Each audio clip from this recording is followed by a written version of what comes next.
Kuroniko and Ryota had been childhood friends who spent a lot of time together when they were young. One night, exactly 10 years earlier, Kuroniko and Ryota went out to look at the stars using a telescope. Kuroniko even claimed that she had seen an alien the day before. That night later became something Ryota deeply regretted. He believed he had made two serious mistakes. The first was not turning back at the right moment when he slipped while they were walking near a tall wall. The second mistake was grabbing Kuroniko's hand, which caused both of them to fall. Since that day, Ryota often spent his nights staring at the sky through a telescope, hoping that he might somehow see Kuroniko again. When he reached 11th grade in high school, Ryota planned to become part of a NASA research program.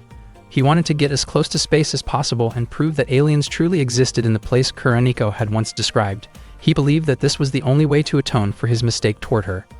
As a child, Kuroniko had firmly believed in the existence of aliens because she claimed to have encountered one herself, and she even said that she knew where they were. Ryota once asked Kuroniko to take him to that place, and she agreed on the condition that he would not tell anyone else about it. After that, Kuroniko led Ryota through a forest to a certain location. They had always played together, and Ryota genuinely liked Kuroniko. He thought he knew everything about her.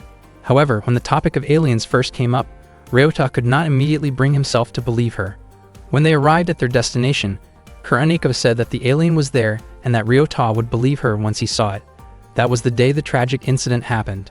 Ryota later woke up in a hospital, and it was considered a miracle that he had survived the fall.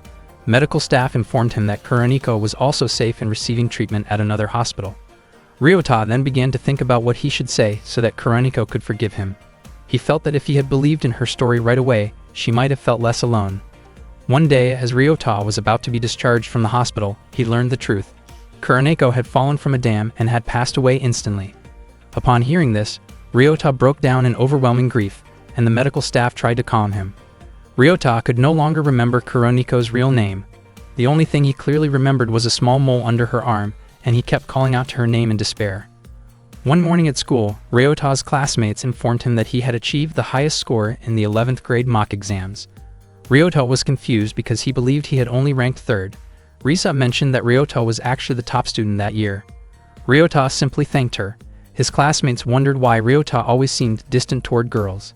In reality, he was not being cold, he simply did not know how to interact with them.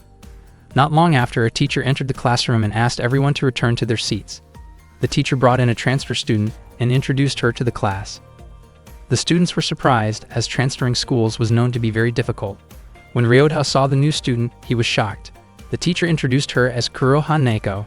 Ryota could hardly believe it, as the new student looked exactly like Kuroniko. He began to wonder whether Neko might actually be Kuroniko, especially since he had never seen Kuroniko's body. Ryota asked if Neko was truly alive, which shocked everyone in the classroom. Neko stated that it was the first time she had ever met Ryota. Ryota denied this and insisted that they had been childhood friends, assuming that she might not remember him. He was convinced that Neko was his childhood friend and claimed that he could prove it. But his words came out in an inappropriate and impulsive way. The entire class was stunned by his behavior. Ryota quickly realized that he had gone too far, and Neko reacted by striking him in anger. After that incident, his classmates began to think that Ryota had lost his mind from studying too much. Meanwhile, the girls gathered around Neko and complimented her uniform. Ryota began to suspect that he had mistaken her for someone else. Later, during swimming class, Ryota's class practiced diving in the pool. Some students made inappropriate comments, which made Ryota uncomfortable and upset. When Neko entered the pool, she suddenly panicked and was quickly helped by other students. She lay weakly by the side of the pool while teachers and students made sure she was safe. Soon after, it was Risa's turn to practice diving. Unexpectedly, the pool's drain cover had come loose, and Risa's leg was pulled into the opening, leaving her unable to free herself. She struggled to hold her breath while the female teacher instructed others to alert the pool staff to shut down the pump. The teacher entered the pool to rescue Risa and kept trying to pull her free. However, it became increasingly dangerous as Risa's strength faded. Neko had already sensed that something terrible was going to happen that day. She believed that two students were destined to lose their lives. Suddenly, a powerful vibration cracked the edge of the pool, and Risa was finally freed. The teacher felt immense relief knowing that Risa had survived. It was considered a miracle that Risa had been saved, as such incidents were extremely rare at that school. That afternoon, Ryota stepped off the bus and walked toward the observation room. For him, gazing at the stars in the sky was the best way to release the exhaustion of the day. As he prepared to look up at the night sky, he realized that he still could not accept Kuroniko's passing. He knew very well that Naoko was not Kuroniko because Kuroniko had died. Even though 10 years had passed, Ryota still struggled to face that reality and refused to truly acknowledge that Kuroniko was gone. Deep down, he wished he could erase all memories of her. Not long after, Naoko suddenly appeared, startling him. She asked whether the stars could be seen clearly from that place. Ryota explained that he was currently the only member of the astronomy club. The previous year, there had still been a senior student, but if no one joined the following year, he planned to disband the club. Ryota admitted that Naoko truly resembled his childhood friend, which was why he had said something strange in class earlier that morning. He also mentioned that his childhood friend had been a young girl who believed in the existence of aliens, and that she had died because of a mistake he had made. For that reason, Ryota continued searching for aliens through his telescope. Naoko firmly stated that she did not know Ryota's childhood friend at all, and that she had only met him that morning. She explained that she had come to inform him that 2 students at the school were destined to die. The first had been the person trapped in the pool earlier that day, but had survived, while the second was Ryota himself. Ryota was confused by her words and questioned why she would say such a thing. Naoko explained that Ryota had to take the last bus, and if he did not, he would die. Ryota wondered why he should trust such a prediction. Naoko continued urging him to take the bus, while Ryota responded that she did not need to tell him that, because if he did not take the bus, he would not be able to go home anyway. Naoko then noticed a painting of constellations and asked how many constellations were shown there. Ryota pointed to the list displayed in the room. Naoko immediately began counting them one by one, but Ryota stopped her and explained that there were 6 rows and 8 columns, making a total of 48. Naoko praised him for being able to calculate so quickly. Ryota found that reaction strange, since he had only multiplied the numbers in a simple way. Naoko then asked what multiplication was. Ryota was shocked and asked whether she had not studied multiplication in school. Naoko admitted that she knew about multiplication, but could not remember how it worked. Ryota tested her with several basic multiplication problems, only to find that she became confused and answered incorrectly. He truly could not understand how a student who did not remember multiplication tables had been admitted to the same school. Naoko explained that she had her own reasons and stated that she was extremely strong. Ryota wondered whether she might be an athlete, but Naoko denied it. He was puzzled by her confidence and assumed that there was no way he could lose to an untrained girl. Ryota then challenged her to an arm strength contest. To his surprise, Naoko defeated him almost instantly, leaving him in noticeable discomfort. She apologized, explaining that she had not meant to use that much strength. Ryota examined Naoko's arm out of curiosity and was confused by what he felt. Her arm did not appear particularly muscular and felt soft, yet it clearly held immense power. Naoko became visibly embarrassed by the situation and admitted that she was not used to such close attention, which made her nervous. Ryota quickly realized the awkwardness and clarified that he had no inappropriate intentions. He admitted to himself that Naoko was indeed beautiful and strongly resembled Kuroniko. At Ryota's request, Naoko tensed her arm again so he could better understand her strength. Even then, he could not comprehend how he had lost so easily to someone who appeared so physically gentle. Naoko commented that Ryota simply seemed weak. Shortly afterward, she received a signal from her old-fashioned radio.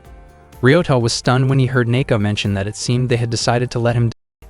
Moments later, Naoko told him that it appeared he would be fine even if he did not take the bus after all. Ryota grew increasingly curious about what Naoko had heard through the radio. She advised that if he missed the bus, he should stay overnight at the observation site.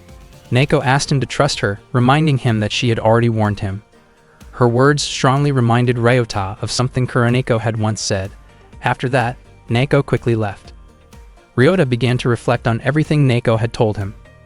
If her words were true, then taking or not taking the bus was the difference between life and death. He also thought that if her prediction was accurate, heavy rain should fall soon. However, the weather forecast had predicted clear skies, so rain seemed impossible. Contrary to expectations, a sudden downpour began. Walking through the heavy rain, Naoko managed to save both Risa and Ryota that day. As she moved forward, she recalled the time when Akane had been trapped beneath rubble. Back then, Akane had urged Naoko to run, entrusting her with something important and asking her never to forget it. Akane had believed that Naoko was the only one capable of saving the world from destruction. Even now, Naoko did not fully understand what it meant to save the world, but she knew that she could save people who were about to die. Not long after, Naoko's radio reported that Ryota had not followed her earlier instructions. At that time, Ryota deliberately let the bus pass and chose not to stay overnight in the observation room. It seemed that he wanted to test Naoko's words. If what Naoko had said was true, then Ryota believed he would die. He wondered whether he could truly trust her, yet he still wanted to confirm her warning, even if his own life was at risk. Ryota considered the possible dangers. He thought about whether he might be attacked by criminals in such a deserted place, or if a large-scale disaster like an earthquake could happen, which would surely cause many victims. Unexpectedly, a cliff near him suddenly collapsed and crashed down onto him. The landslide buried his legs and left him unable to move. Not long after that, a massive rock rolled down from above, heading straight toward him. At that moment, Ryota realized that Neko really could see the future. Fortunately, she arrived just in time and stopped the huge rock using her power. The rock was shattered and thrown into the river. Neko immediately scolded Ryota for ignoring her warning. Ryota was still in disbelief after witnessing her split such a massive rock with ease. Neko admitted that she had known Ryota would die if he missed the bus, which was why she had warned him. However, when Ryota decided to chase the bus instead, her vision of the future changed. Ryota then understood that if he had boarded the bus, it would have stopped briefly, and the falling rock would have struck the bus instead, causing many more casualties. That was the reason Neko had told him to stay in the observation room. Neko was confused about why Ryota still chose to leave even though he understood the warning. On the other hand, Ryota began to question who Neko truly was. She claimed that she was a witch, but Ryota found it hard to believe. Neko found his reaction strange, especially since he was willing to believe in aliens. Ryota did not actually want to believe her, but if she was not a witch, then none of what he had seen could be explained.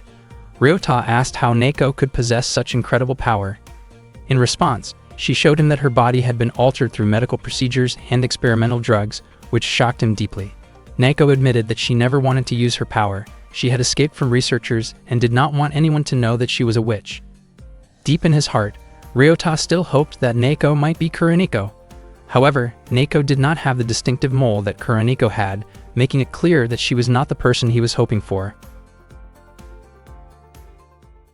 Neko did not want anyone to find out that she was a witch, because if she were ever captured, her life would be taken. She begged Ryota not to tell anyone about it. Neko then walked away, and when Ryota called out to her, she asked him not to come near her again. She said that she was not the childhood friend he remembered, but merely a stranger. When Ryota and Kuroniko were still children, they often spent time watching constellations together. Kuroniko truly enjoyed gazing at the beautiful star-filled sky. The following week, their school had planned a field trip to the sea. Ryota knew that Kuroniko had never seen the ocean before, so he was sure she would be excited about the trip. However, she denied it, even though she had secretly prepared a swim ring in anticipation of swimming in the sea. Unfortunately, Kuroniko passed away before she ever had the chance to see the ocean. Ryota had dreamed about those childhood memories many times since then. Ryota woke up from his sleep and immediately went to the kitchen to prepare breakfast. His thoughts were still stuck on Kuroniko. Sadly, Neko did not have the same beauty mark that Kuroniko once had, yet he still could not fully shake the feeling that they might be connected somehow. From that moment on, Ryota decided to learn more about Neko. That day, Neko did not come to school. The teacher asked Ryota to deliver a transfer form to her and told him it had to be returned the next day. The teacher mentioned that Neko seemed to live somewhere near the observatory. In addition, the teacher also entrusted Ryota with the field trip guide for the upcoming trip next week. After school, Ryota set out to find Neko's address. However, after walking for quite a while, he could not find any houses in the area. Not long after, several vehicles from the defense forces passed by. Ryota did not understand what they were doing there, and he wondered if something serious had happened. At the same time, he noticed two girls being detained inside one of the vehicles. It turned out that the address the teacher had given him was merely a scenic viewpoint. If the lab were searching for her, Neko would never have given her real location. Ryota then noticed a village nearby. That village was supposed to have been submerged in the past, but the dam project had been cancelled. Without hesitation, Ryota climbed over the fence and entered the village. He suddenly heard Neko's voice singing. Following the sound, he found her hanging laundry outside. Ryota greeted her, which startled Neko. She became visibly embarrassed when she realized he had come to see her. Neko asked why he was there, and Ryota explained that the teacher had asked him to deliver the transfer form, which needed to be returned the next day. Neko said she no longer needed the form, because the person who was supposed to lose her life had survived, so there was no reason for her to attend school anymore. Ryota was confused and wondered if that was the only reason she had transferred to his school. Neko then admitted that she had always been curious about what school was like, and that she truly wanted to experience it. For 10 years, she had been kept in a lab as a subject of magical experiments and was never allowed to learn anything. Ryota begged Neko to come back to school the next day, but instead she asked him to leave because she felt he was disturbing her. Ryota then asked why Neko had saved him before. Neko explained that she could not allow someone to lose their life if she had the power to prevent it. Ryota said he felt the same way. He did not want Neko to be captured or harmed by the lab, especially since he was not convinced she could survive on her own, considering she did not even understand basic multiplication. Neko felt offended and insisted that multiplication tables were useless in that era. Shortly after, a voice could be heard from inside the house, sounding like someone asking for help. Neko denied it, even though the voice was clearly audible. Ryota was confused as to why she would lie like that. Neko insisted she was not lying and claimed that the sound did not come from a person. Ryota did not believe her and tried to intervene, but Neko stopped him using her power. She then asked him to leave. Ryota decided to comply, but when he reached the village gate, he suddenly remembered the field trip guide. Since the trip location was near the sea, it reminded him of Kuroneko. He wondered why he could not stop thinking about Neko, even after being pushed away. Ryota questioned whether it was because Neko resembled Kuroneko, or because a part of him still believed Kuroneko might somehow still exist. Ryota quietly returned to Neko's house, careful not to be seen. He believed that if Neko noticed him, she might see him as someone with bad intentions. From outside, Ryota overheard Neko speaking to someone else. She explained that she had been forced to scold Ryota because they were not allowed to befriend anyone. If she became close to him, his life would also be put in danger. She added that she would not live much longer, so it was better for her not to form any bonds at all. Ryota was shocked and did not understand what she meant by not having much time left. Neko said that until that day came, she would continue doing things that others could not. It was then time for the person living with her to take medication, so Neko went to get some water. As soon as Neko left the room, Ryota quietly slipped inside. He was curious about who she had been talking to earlier, especially since he had not heard a single response from the other person. For a moment, he even wondered if Neko had been talking to herself. To his surprise, Ryota found a young girl lying on the bed. He wondered what had happened to her, why she was not moving, and whether she was still alive, as her appearance was eerily still. Ryota wondered whether the girl was nothing more than a doll shaped like a human, so he tried to touch her to make sure. Suddenly, Neko appeared and explained that Kana was actually alive. Ryota was startled and apologized, saying that he only wanted to confirm what he was seeing. Neko then explained that Kana was also a witch experiment, but her body had become paralyzed as a result. In exchange, Kana had gained an extraordinary ability. Ryota asked whether Kana possessed the power to see the future. It turned out that she truly could. Kana was unable to speak, but she could move the fingers of her left hand. Because of that, she used a keyboard to communicate with Neko. The sound Ryota had heard earlier was not a human voice, but the sound produced by a machine. Kana suddenly typed a message, calling Ryota inappropriate for sneaking into her room and labeling him a hypocritical stalker. She questioned why she had saved someone like him, especially since in her earlier vision, Ryota was supposed to be involved in a fatal accident. Neko apologized to Ryota, explaining that Kana's words often sounded harsh. Kana then informed Neko that the people from the laboratory had captured Kanad. At the same time, Kanad had been taken together with Maki. Neko was shocked to learn this. Kanad had been in the same laboratory as Neko and Kana, and all three of them had escaped together in the past. Neko wanted to rescue Kanad, but Kana explained that it was not possible. She also said that she already knew what would happen next, and they did not even know the laboratory's location. Kana urged Neko to think calmly. Neko broke down in tears. Ryota tried to comfort her, but Neko asked him to leave and never come back. Ryota quietly left Neko's house. After that, Neko could only cry. Kana told her that there was still something she could do, which was to go to school and enjoy her time for the sake of both of them. Neko did not understand what Kana meant. According to Kana, their time left in the world was not long, so at the very least, Neko should try to enjoy it. Kana also told Neko not to worry about her, explaining that without Neko, she would have died long ago. She was deeply grateful to Neko. The next day, Neko went to high school. That day, the class was having a Japanese history lesson. The teacher read part of a historical passage and then asked Neko to continue reading. Neko was instantly startled, her face turning red from nervousness. Ryota began to wonder whether Neko might not be able to read very well. When Neko tried to read the book she was holding, it became clear that she could not read kanji properly. The entire class was shocked. Ryota quickly stepped in to help. He claimed that he was feeling unwell and asked Neko to accompany him to the student infirmary. Neko immediately grabbed her radio and followed Ryota out of the classroom. As they walked down the stairs, Ryota admitted that he did not understand how Naoko had been able to enroll in that school. After seeing what happened in class, he felt that she might eventually be exposed. Naoko could not read kanji properly and did not even understand multiplication tables. Ryota suggested that they should avoid returning to class for the time being. Naoko explained that she had already submitted her enrollment form. Ryota then asked whether she had read the guide for the upcoming school trip. He mentioned that the class would be going to the sea the following week. Naoko admitted that she did not know whether she would be joining the trip or not. Ryota immediately asked for her reason. Naoko was confused about why Ryota cared so much about her situation.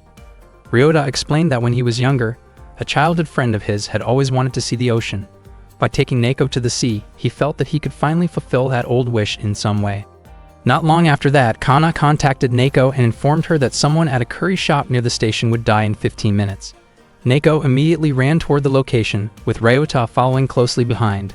According to the vision, the victim was supposed to be a woman wearing red who would be hit by a car. They ran as fast as they could. A woman on a bicycle nearly collided with them and scolded them for running in the street. Naoko and Ryota apologized quickly and continued running. Unfortunately, the 15 minutes passed, and they saw that a car had crashed into the curry shop. Naoko felt devastated because they had arrived too late to prevent the accident. She believed that if they had run just a little faster, they might have been able to save someone. Ryota realized that what Naoko was feeling was the burden of knowing an accident would happen, but being unable to stop it. In her heart, it felt as though she had caused the tragedy herself. Soon after, people around the scene began saying that it was fortunate no one had been hurt in the accident. They explained that the driver had suffered a sudden problem while driving, but luckily there had been no pedestrians nearby. Ryota and Naoko were confused about why there were no victims. They wondered whether Kana's vision had been wrong. When Ryota noticed the woman in red who had nearly collided with them earlier, he finally understood. The person who was supposed to be hit by the car was likely that woman, but the timing of the accident had changed because she had stopped in the road earlier when she almost ran into Naoko and Ryota. If not for them, she might have been in the wrong place at the wrong time. Naoko felt deeply relieved and grateful that no one had lost their life. Meanwhile, Kanad was being held captive by the lab personnel. She asked them to release Maki, but it turned out that anyone who had witnessed Kanad's magic was never allowed to live freely afterward. The researchers questioned her about the whereabouts of the other witches. Kanade explained that she did not know, since she had been separated from the others during their escape. When Kanad was about to be removed from the facility, she desperately wished to stay alive and promised that she would not try to escape again. However, the lab staff proceeded with the process anyway. In a very short moment, Kanad's body dissolved, leaving nothing behind. The head of research, a man named Shisato, then ordered his subordinates to immediately track down the remaining witches. The next day, Kana mentioned that she was feeling extremely hungry. Naoko was also hungry and planned to go into the mountains to look for food. Kana complained because she no longer wanted to eat herbal plants. Suddenly, Ryota arrived carrying food. Naoko was overjoyed since she had been starving at the time. Ryota had brought yakisoba and cake. Ryota wondered whether Kana could eat as well. Kana was unable to chew, but she could still swallow. Naoko showed the cake to Kana, and Kana became incredibly happy, especially because she had not eaten anything like that for 10 years. Ryota felt confident that Naoko and Kana had never tasted food like this before. Naoko immediately put the cake into a blender, which shocked Ryota.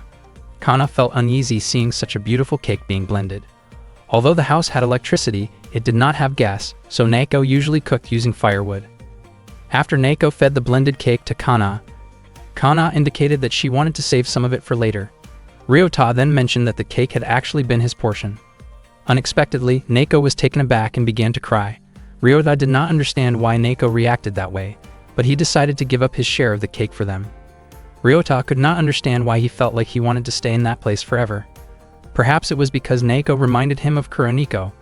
That night, Ryota prepared to leave. Naoko expressed her gratitude to him, and Ryota said that he would bring more food for them again. Not long after that, Naoko mentioned that she might be joining the summer school trip. She explained that she had not seen the ocean in a very long time. She also said that she would try to adjust herself to life at school. Ryota then noticed that Naoko's nose was bleeding. The blood flowed heavily, causing him to panic. The following day, Naoko did not go to school.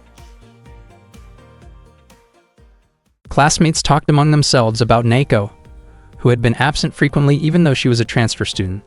Not long after, Naoko finally showed up at school with bandages covering her body. Everyone was confused and wondered what had happened to her. When Ryota asked about her condition, Naoko explained that she had only been dealing with a fever. Ryota did not fully believe that explanation. Naoko insisted that she was still fine and even claimed she could go to the beach, yet she never explained the real reason behind her injuries. The next day, Naoko was absent again. Ryota immediately went to her house, and just as he expected, he heard Kana's mechanical voice repeatedly calling out Naoko's name. Ryota rushed to Naoko's room and found her collapsed and badly weakened. He carefully lifted her and tried to understand what was truly going on. Naoko asked him to bring her to the kitchen. There she took a pill from a cabinet. Witches were required to take a death-delaying medicine every day in order to survive.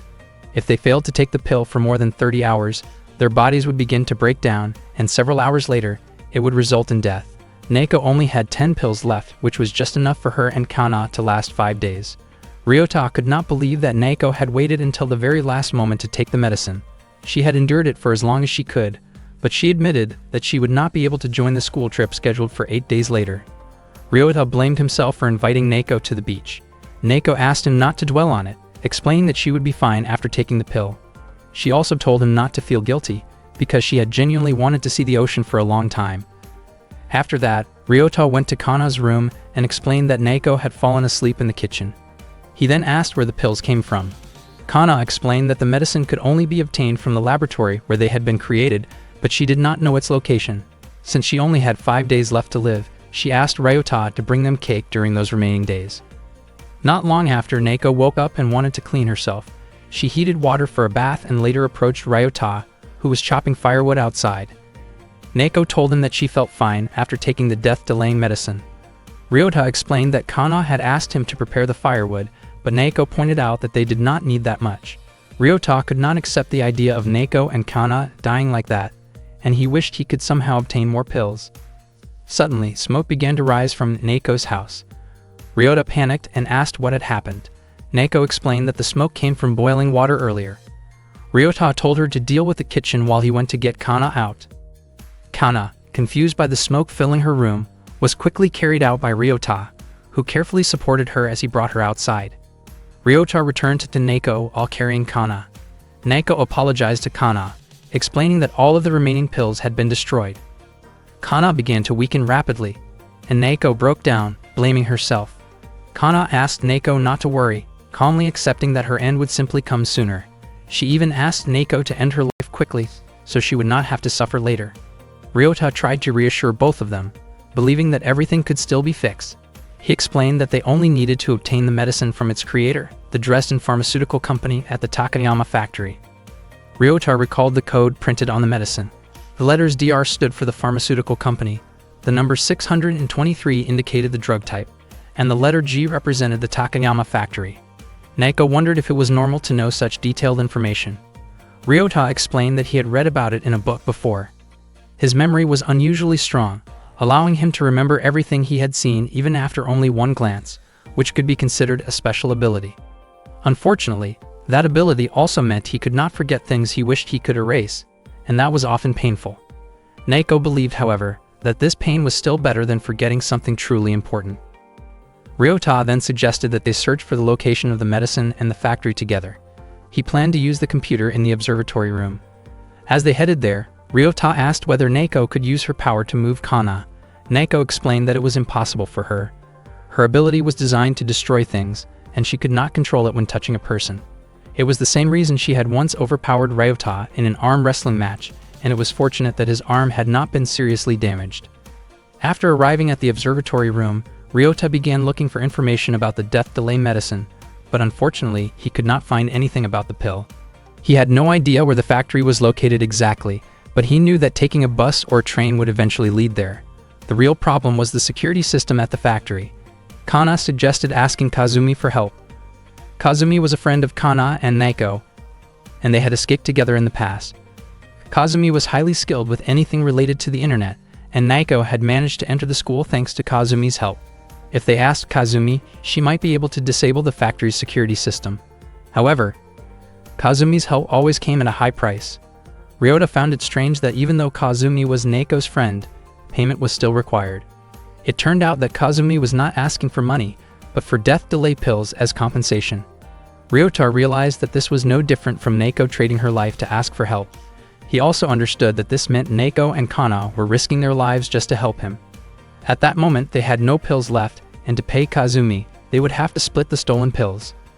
Neko immediately contacted Kazumi, explaining her concern that continued communication might lead to them being captured.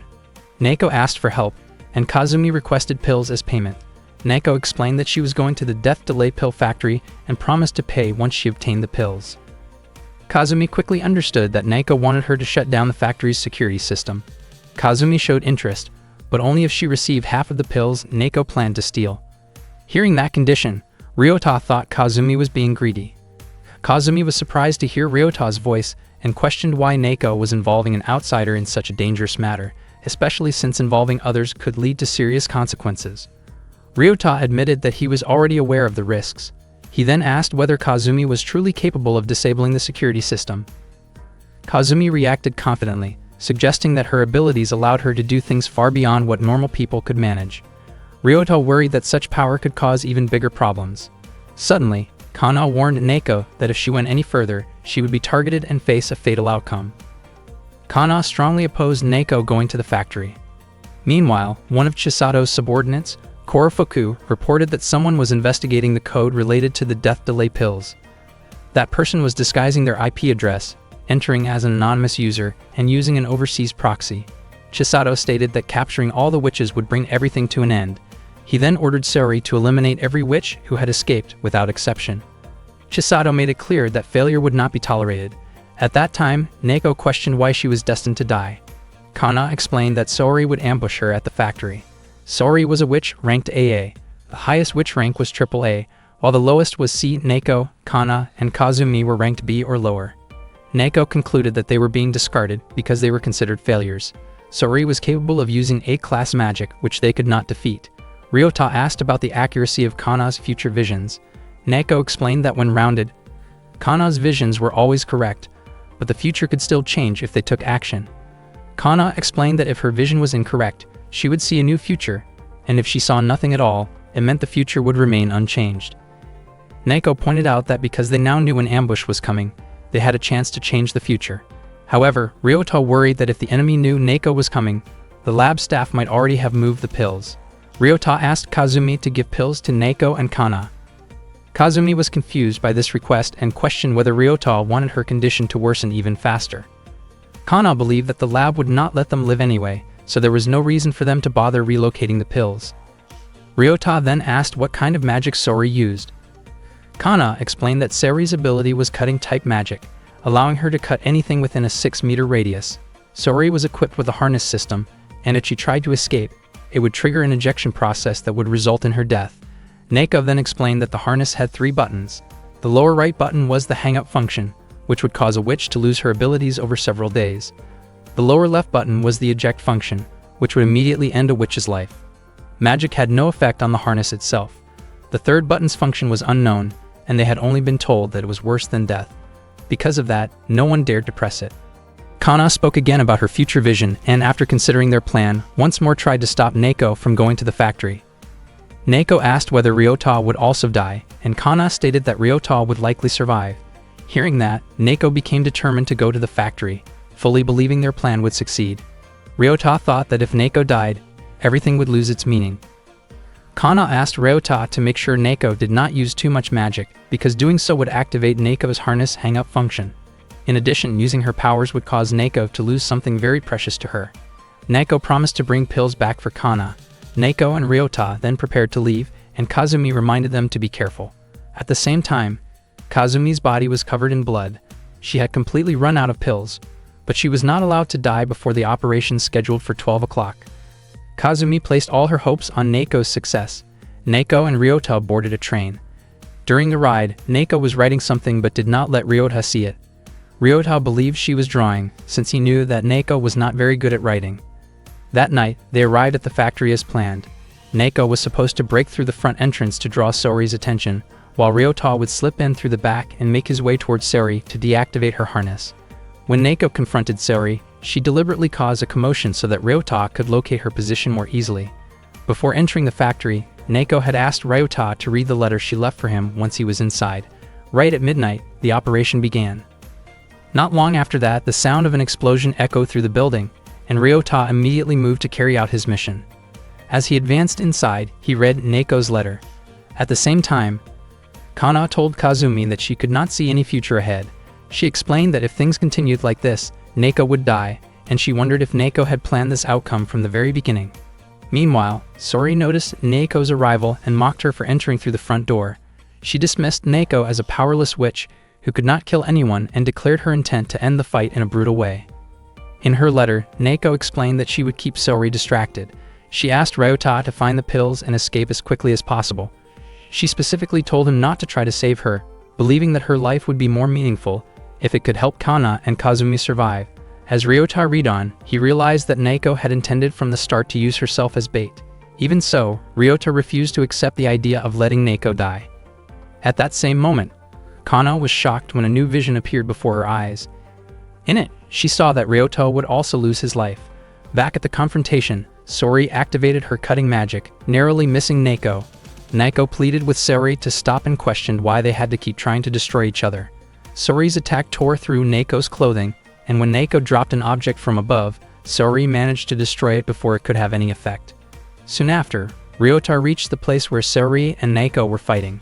Sori managed to injure Neko's leg, and Neko tried to counterattack with her magic. However, Neko's harness immediately activated, cutting off her powers and leaving her unable to fight back. Ryota was stunned when he noticed a small mole near Neko's underarm. In that instant, he realized the truth. Neko was Kuroniko. Overcome with emotion, Ryota broke down in tears, relieved that Kuroniko was still alive. He grabbed a metal bar and prepared to help her. Confused as to why Neko did not seem to remember him at all, Ryota then understood that Neko's most precious possession had been her memories. He made up his mind to create new memories with her to replace the ones that had been lost. When Neko saw Ryota approaching, she was confused by his actions and wondered why he was coming closer instead of running away. At that moment, Sori used her cutting magic again, striking Neko repeatedly and overwhelming her. Ryota witnessed everything unfold before his eyes. He was consumed by guilt at the thought of losing Kuroniko once more, and he refused to accept that fate without a struggle. Sori managed to severely injure Neko's body, and at that moment Ryota immediately struck Sori from behind, aiming for her heart. He pressured Sori to rewind time. Earlier, Kana had informed Ryota that Sori possessed another ability, which was time manipulation, allowing her to rewind time by several minutes. Ryota believed that Sori had no other option but to use that ability. However, unexpectedly, Sori retaliated by using her cutting magic against Ryota. Sori weakened due to the injury and was shocked that a human would dare do something like that to her. She hesitated over whether she should rewind time. Rewinding would consume a large amount of her magic energy, but if she did nothing, she would not survive. In the end, Sori chose to rewind time. After that, she entered a shutdown state. Neko informed Ryota that this was their chance to capture Sori, since Sori could no longer use her magic. Sori tried to run away from Ryota, but ended up falling. Meanwhile, Korofuku informed Chisato that Sori was currently shut down, and Chisato dismissed Sori as useless. Ryota and Neko successfully secured Sori, as the time manipulation had drained her energy and left her unable to move for a while. Ryota asked whether Sori had truly rewound time and questioned what had happened before. He was certain that Sori still remembered everything, even though he and Neko did not. Ryota became visibly nervous when he noticed that part of Neko's chest was slightly exposed, causing his face to flush as he felt he might have forgotten something important. Sori stated that her role was over, and that she would soon be disposed of due to her failure. Neko urged Sori to admit that she had killed her, but Sori explained that such a lie would not deceive the lab staff, since they had ordered her to bring back Neko's harness. Ryota began to wonder whether the harness was truly that valuable to the lab and questioned whether its meaning went beyond simple restraint. Neko suggested that Sori should escape, but Sori explained that it was impossible. The beacon inside her harness continuously transmitted her location, and if she left the factory, the lab would remotely eliminate her. Ryota wanted to try removing the beacon, but Sori believed it would be extremely difficult. Ryota insisted that they had to do something because Sori's life was on the line. Sori realized that it was too early to give up, especially since Ryota and Neko were no longer in top condition, meaning she could potentially overpower them without magic. As Ryota approached to inspect the beacon on Sori's body, it suddenly detached, and its lower left button had already been pressed. In an instant, Sori's body dissolved. Ryota questioned whether there was truly nothing they could do. Nako's eyes filled with tears as she acknowledged that there was no way to save Saori at that moment. She could not understand why Saori was eliminated even though she had not left the factory. Ryota quickly suggested that they search for the pills. Shortly afterward, a strange parasite-like creature appeared near what remained of Saori's body. Ryota reacted in shock and immediately crushed it. Nako could not comprehend what the lab had actually done to the bodies of the witches. At that moment, Ryota realized that the word harness might not mean restraint, but instead sounded like her nest, implying that a woman herself was considered a nest. Ryota and Nako searched everywhere for the pills and managed to find only 2 boxes. After that, they boarded the train again, allowing Nako to extend her life. Nako desperately hoped that Kana was still holding on. Ryota asked when Kana had last taken a death delay pill, and Nako explained that Kana had taken her last dose the day before yesterday. A witch would not survive if she went more than 35 hours without taking the pill. Upon arriving at the observation room, Ryota and Nako rushed inside. Nako broke down in tears when she saw Kana lying weak and covered in blood, repeatedly calling out to her.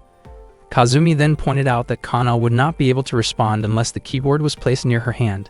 Nako questioned why Kazumi was there, and Kazumi explained that she had only 1 death delay pill left and had endured until her body nearly dissolved before taking it. She could not give that pill to Kana, but she also could not bear the thought of Kana dying and haunting her. As a compromise, she split the pill in half and consumed part of it herself. Nako placed Kana's hand on the keyboard. Kana expressed her disbelief that Nako and Ryota had succeeded, since her last vision showed both of them dying, leading her to believe they were already gone. Tears fell as Kana felt grateful to see them alive again, and Nako felt overwhelming relief knowing that Kana had survived. Ryota reflected that he and Nako might have indeed died as Kana had foreseen, but time had been rewound because of Saori. Kazumi then told Ryota to give the pill to Kana. Ryota hoped Kana would acknowledge his efforts and the risk he took to obtain the pill, but instead Kana asked him not to act like a show-off. Kazumi then took the remaining half of the stolen pill, which irritated Ryota. Kazumi simply stated that business was business before leaving the observation room. Nako did not object as this had been their agreement from the beginning. Ryota reassured Nako not to worry and mentioned that the place was now only occupied by him, also informing her that there was food downstairs. Before Ryota left, Nako thanked him. As Ryota walked away, he could not get her voice out of his head, since it was the first time Nako had ever called him by his name. That moment caused him to break down in tears as it reminded him of Kuroniko. The next day, Ryota and Nako joined the school field trip. They visited several historical landmarks and later went to the beach. While they were there, Ryota noticed that Nako seemed lost in thought and wondered why she looked so distant. Nako had always wanted to see the ocean, yet even while standing in front of such a beautiful view, she felt an unexpected ache in her heart. Even though Nako was not Kuroniko, Ryota felt happy that he could finally show her the sea. On the following day at school, Nako was asked by the teacher to solve a math problem on the blackboard, and she managed to do it well. Nako was not unintelligent, she simply lacked basic knowledge, and even at that point, she still did not fully understand multiplication tables. From then on, she began to study seriously and made steady progress at school. Meanwhile, Ryota could not stop thinking about something that seemed to disappear whenever Nako used her powers. He gradually realized that what was being lost might be Nako's memories. After school, Ryota asked Nako and Kana to stay in the observatory room. Since Nako's house had completely burned down, there was nowhere else for her to go. He also suggested that Nako join the astronomy club, explaining that the club's activities involved observing the stars every night, which would make it reasonable for her to stay overnight there. Nako then wondered about Kana's situation, and Ryota explained that if anyone unexpectedly showed up, Kana could remain hidden in a safe place. Nako felt uneasy knowing that if she and Kana were discovered, Ryota could also be put in danger for being involved with them. Ryota reassured her and explained that he had already considered the worst possible outcome. He no longer cared what might happen to him, because to him, Nako and Kana had already saved his life. As they walked home together, Nako reflected on what it meant to trust someone. In Ryota's view, a person he trusted was someone who would never deliberately betray that trust. Nako then handed him a small object that she believed to be a strange life form, something like a fertilized alien egg. Elsewhere, Kazumi stayed close to Kana. She understood that Kana must feel bored while Nako was at school. Although Kana did feel lonely at times, she noticed that Nako looked genuinely happy while studying, and she did not want to become a burden to her. Kazumi checked whether Kana felt hungry, but it turned out that Nako always made sure Kana had breakfast every day, so she was fine. Kazumi made a careless remark about Kana's situation, which made Kana clearly uncomfortable and defensive. Not long after that, Neko and Ryota arrived and were surprised to see Kazumi there. Kazumi explained that she simply wanted to check on Kana and then decided to move with them to the observatory. Later, Ryota suggested that Neko take a bath to rest and refresh herself. The facility they used was shared, but strict rules and boundaries were still in place. An unexpected series of misunderstandings followed, caused mostly by Kazumi's impulsive behavior and poor timing. The situation quickly became awkward rather than dangerous, leaving Ryota flustered and embarrassed. During the confusion, Ryota accidentally bumped into Neko, which startled both of them. Realizing the situation immediately, he apologized and stepped back. Neko felt strange afterward, unable to explain why her heart was suddenly racing, and she chose to leave to calm herself down. Ryota was left feeling deeply regretful, realizing that his lack of focus had caused unnecessary discomfort and misunderstanding. Meanwhile, Chisato interrogated one of the witches in order to find out the whereabouts of the others. The witch revealed information about Neko, explaining that she had asked Kazumi for help so she could enroll in a school. The witch was willing to share this information because Chisato had promised her medication and an end to her suffering. At the same time, Kazumi and Neko were preparing to go to sleep. Kazumi curiously wondered what Ryota thought about Neko's appearance. Ryota felt confused about why Kazumi had decided to place her mattress next to Neko's. Kazumi explained that she could no longer stay at her previous place because laboratory personnel had started surveying the nearby dam, so she decided to live together with Kana and Neko instead. Ryota was surprised by how casually Kazumi made that decision. Kazumi pointed out that Ryota did not really have the right to refuse, since he still owed her for past assistance, and she planned to stay in the observatory room as a form of repayment. Neko did not fully understand what they were talking about. Ryota approached Kazumi and made a teasing remark that annoyed her, as she felt she had already been very open with him before. Frustrated, Kazumi reacted harshly, which left Ryota no choice but to back down. In the end, he allowed Kazumi to stay there until she could find a new place to live. Ryota felt uneasy about the possibility of outsiders frequently coming and going from the observatory. Kazumi told him not to worry and hinted that he would understand the situation better the next day, after which she quickly went to sleep. Later at home, Ryota examined an object that was said to be an alien baby. He believed that some form of data might be stored inside it. However, he was afraid to activate it because he worried that doing so might allow its location to be tracked. Ryota began to wonder whether the object was connected to the parasite inside Saori's body. He considered the possibility that the term fertilized alien egg was just an abstract label for something else entirely. For a long time, Ryota had gazed into the night sky searching for aliens, yet now he found something resembling an alien artifact right in front of him. He desperately wanted to turn it on, but knew he would have to do so in a distant city to stay safe. The next day at school, the teacher introduced a new transfer student, who turned out to be Kazumi. Many of the male students were excited by the arrival of the beautiful newcomer. Kazumi approached Ryota and mentioned that she planned to join the astronomy club. Meanwhile, Chisato was with his subordinates cleaning up the laboratory when Takachiho called him. Chisato immediately went to meet him. Takachiho asked whether Chisato understood how dangerous it was to let witches roam freely. Chisato explained that there had been 27 witches who escaped during a transfer. 8 had been recaptured, 5 bodies were found after they ran out of medication, and the rest were assumed to have met similar fates due to the lack of pills. Takachiho questioned why Chisato had failed to prevent the theft of the medication despite using an AA rank witch. Elsewhere, Ryota scolded Kazumi for acting recklessly by enrolling at his high school. Kazumi explained that she had falsified her records to show that she came from a national academy in Austria. She mentioned that she had German ancestry and could speak German fluently, and that the academic standards there were far higher than Japan's national exams. At that time, Takachiho reminded Chisato that he had responsibilities beyond dealing with witches and was not allowed to delay them. Chisato insisted that he had not neglected that work and had already begun preparing his next move. At the same moment, a girl knocked on the door of the observatory room. She turned out to be a witch sent by Chisato. The girl was also a transfer student and wanted to join the astronomy club. Her name was Kotori. Chisato had deliberately sent only one witch, fearing that sending more could increase the risk of rebellion, which would be extremely dangerous. Ryota asked Kotori to fill out the astronomy club registration form. Kotori was an AA+ rank witch, and Chisato believed that nothing would go wrong.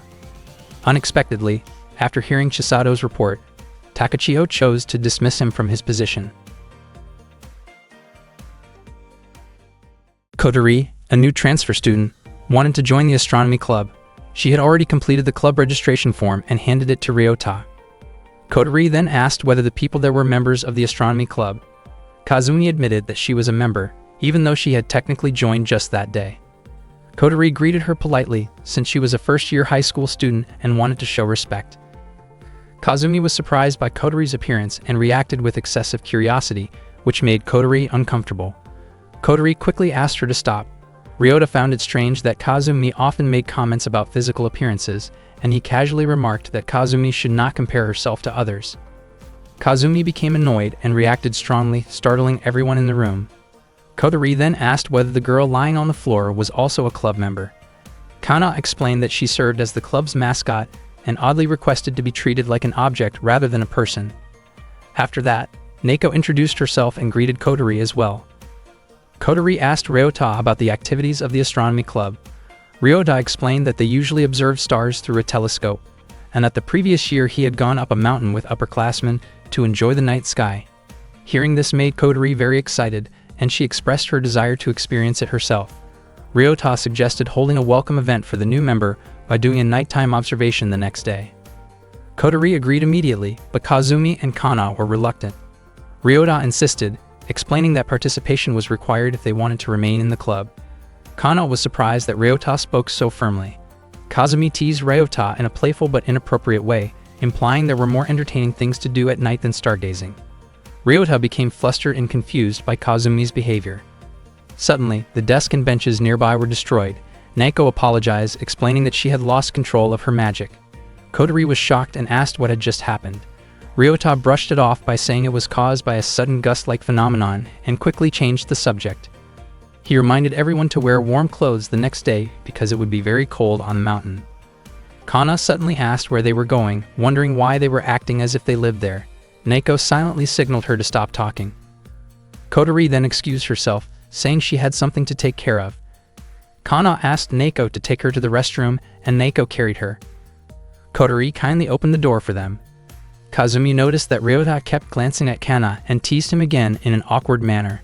Ryota thought it must be difficult for Neko to handle everything on her own, but he knew it would not be appropriate for him to help with such matters. Kazumi continued teasing Ryota with suggestive remarks, which made him uncomfortable. Ryota wondered why Kazumi had been acting that way since the day before and commented that she did not need to force herself to talk like that. Kazumi was taken aback and felt embarrassed, wondering if being inexperienced was somehow a bad thing. Ryota reassured her that it was not bad at all and that she did not need to exaggerate her behavior. Kazumi explained that she was simply trying to do her best in her own way. Ryota wanted to ask Kazumi something, but she assumed he was about to comment on her appearance again. When Ryota made a careless guess, Kazumi became angry and tried to lash out. Ryota stopped her and reminded her of Kana's earlier words, that Neko would lose something precious if she used her magic too often. Ryota believed that what Neko was losing had to be her memories. Kazumi did not know the full details, but she believed that Neko might have lost memories she considered unimportant, or perhaps even memories she never wanted to lose. In reality, the experiments performed on Neko had been extensive. She had lost almost all memories from her childhood and could no longer remember what her parents looked like. The next night, Ryota and the others walked up the mountain together. The sky was incredibly beautiful. Ryota carried Kana on his back. Kana felt a little guilty, thinking she might be too heavy, but Ryota said he was already used to it, and joked that soon she might weigh no more than his school bag. Hearing that made Kana blush. Kazumi asked what Neko was looking at. Neko explained that she was observing the summer triangle, made up of Vega from the Lyra constellation, Deneb from Cygnus, and Altair from Aquila. She explained it in great detail, exactly the way Kuroneko used to when she was with Ryota. Neko herself was confused about why she knew all of this. Ryota began to suspect that Neko might truly be Kuroneko. After reaching the top, they set up the telescope. Kazumi complained about the cold, and Ryota wondered why she had worn such light clothing despite his warning. At that moment, Kotori looked at Saturn through the telescope. Ryota asked why she had decided to join the astronomy club. Kotori revealed that she wanted to see aliens. Ryota asked whether she truly believed in their existence. Kotori confidently stated that she did, and that she had seen them before. Ryota noticed a harness-like device on Kotori's back. At the same time, Kana had a sudden vision of the future. In that vision, Ryota would ask whether Kotori was also a witch, and afterward Kotori would cause serious harm to Neko. Alarmed, Kana called out to Ryota and asked him to come closer. Kana warned him that Kotori would endanger Neko, though she did not yet know how it would happen. Ryota immediately approached Kotori, while Neko and Kazumi moved closer to Kana. Neko asked what was going on. Kana explained that she had seen a vision in which Kotori would harm Neko. Kazumi was shocked and began to wonder whether Kotori might also have come from a laboratory. Ryota grew curious about the kind of magic Kotori used. When Kotori noticed Ryota staring at her, she asked what was wrong with him. Ryota immediately asked whether Kotori was a witch. Kotori was taken aback and questioned how Ryota could possibly know that. Ryota explained that there was a harness attached to the back of Kotori's neck. Kotori was confused about how Ryota knew about the harness and became worried that he might be targeted as well. Kazumi then admitted that she and the others were witches too. Kotori was surprised by the coincidence. The group wondered if Kotori was only pretending and asked her to show her magic. It turned out that Kotori's ability was teleportation. Shortly after that, Kotori disconnected. Ryota could not understand how that kind of magic could have been used to kill Neko, but Kazumi believed it was possible that Kotori was hiding a much stronger ability. Kotori pleaded for them to believe that she would never harm anyone. Neko approached them because she wanted to use the telescope. Seeing this, Ryota realized that Neko was more concerned about someone else getting hurt than about her own life. Ryota then invited everyone to continue with their observation, believing it was safe since Kotori had disconnected and could not use her magic for a while. Someone asked Kana whether Neko was the only one who had died in her vision. Kazumi still did not fully trust Kotori, but she was willing to try to let go of her suspicions. After Ryota finished setting up the telescope, he invited Neko to look at the moon. Neko was surprised because the moon looked so close and appeared upside down. Ryota explained that telescopes produce inverted images. Neko then excitedly told Kana about what she had seen. Ryota believed that Neko did understand how a telescope worked, but she may have simply forgotten. At first, Kana was not interested in looking at the night sky, but once she tried, she was genuinely amazed. Kazumi also became interested and took a turn looking through the telescope. Ryota felt that the activity had become a perfect way for everyone to relax. Kotori felt as if everything was a dream, never imagining that she could attend high school, join a club, and create memories like this. Kana saw another vision of the future but chose not to tell Neko about it. After the observation ended, they walked home together. Kana asked Ryota to slow down. She then asked which life mattered more to him, his own or Neko's. Ryota could not answer. All he wanted was to save Neko. Kana explained that her vision had changed. In the new vision, Kotori did not kill Neko but instead killed Ryota. Ryota was shocked by this revelation. Meanwhile, an AA+ ranked witch sent by Chisato entered the city. That same night, Kazumi's witch friend, Shino, was resting after losing her place to stay. Suddenly, a cat approached her and warned her of the danger that was coming. Shino immediately understood and escaped with the cat. Not long after, flames unleashed by the AA+ ranked witch engulfed the area where Shino had been resting. The next day, Ryota returned home from school earlier than usual and immediately asked Kana about her vision from the previous night. At first, Kana had seen Neko being killed near a large lake in the area, with Kotori standing beside her and smiling. Then the vision changed. At the same location, Neko was alive, but Ryota was the one who died. That event was likely to happen that very night. Ryota decided that they should avoid the lake. Unfortunately, Kana's vision did not change even after that decision. It seemed that there was some unavoidable reason forcing them to go there. Kana did not want Neko to know, because Neko would definitely try to find a way to save Ryota. Kana admitted that she did not care if Ryota died, and that the only thing that mattered to her was not losing Neko. Ryota understood. He thought that if Kana truly did not care about him, she would not have shared the vision at all. Ryota believed Kana told him so that he would find a way for both of them to survive. Kana mentioned that when Ryota died in the vision, Neko was bound to that area. Before long, Neko and the others arrived. Neko wondered why Ryota had not told her that he was leaving school early. Kazumi had intentionally brought Kotori with her so Ryota could question her. Ryota asked whether Kotori had escaped like the others. Kotori admitted that she had escaped together with Chie. Kazumi recognized Chie and knew that she used the same type of magic as her. Kazumi asked whether Chie was safe, but it turned out that Chie had just died. Kazumi accused Kotori of killing Chie to take her pills.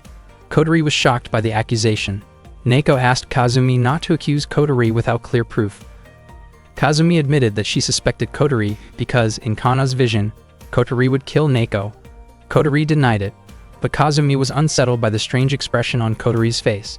Ryota then remembered Kana mentioning that Kotori had smiled after killing someone in her vision. Ryota thought that if Kotori truly intended to kill Neko and the other witches, there would have been no reason for her to go through the trouble of enrolling in high school and joining the astronomy club. Not long after that, Kazumi received a call from Shino.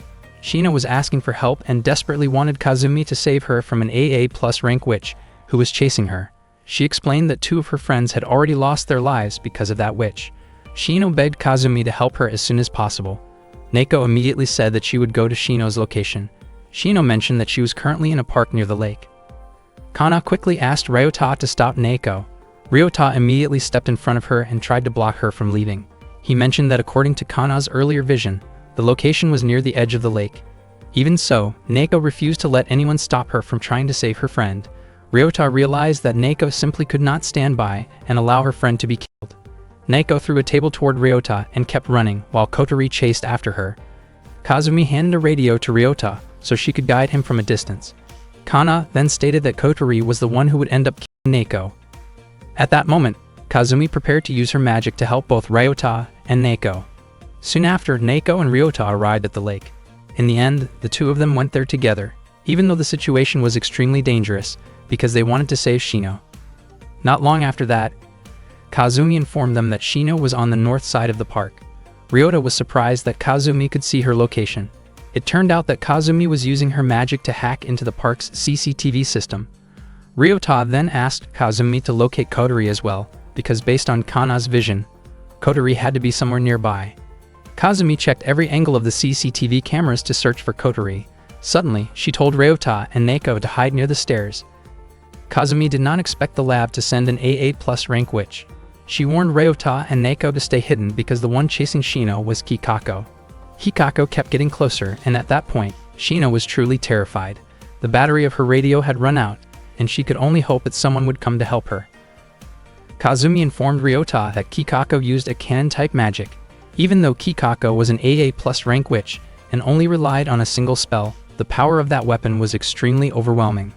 Kikako then fired his magic and destroyed the structure in front of him. It was the first time Ryota had ever witnessed such an incredibly powerful spell. Neko refused to keep hiding because if they did not get closer, her magic would not be able to reach the enemy. Ryota did not expect Neko to confront Kikako directly. Neko believed that the witch who was trying to escape was only rank B and relatively weak, so they needed to protect each other. At the same time, Shino said goodbye to a cat that had been staying by her side and worrying her. When Kikako finally arrived, she tried to run away. Unfortunately, Kikako's magical explosion struck her, causing fatal injuries.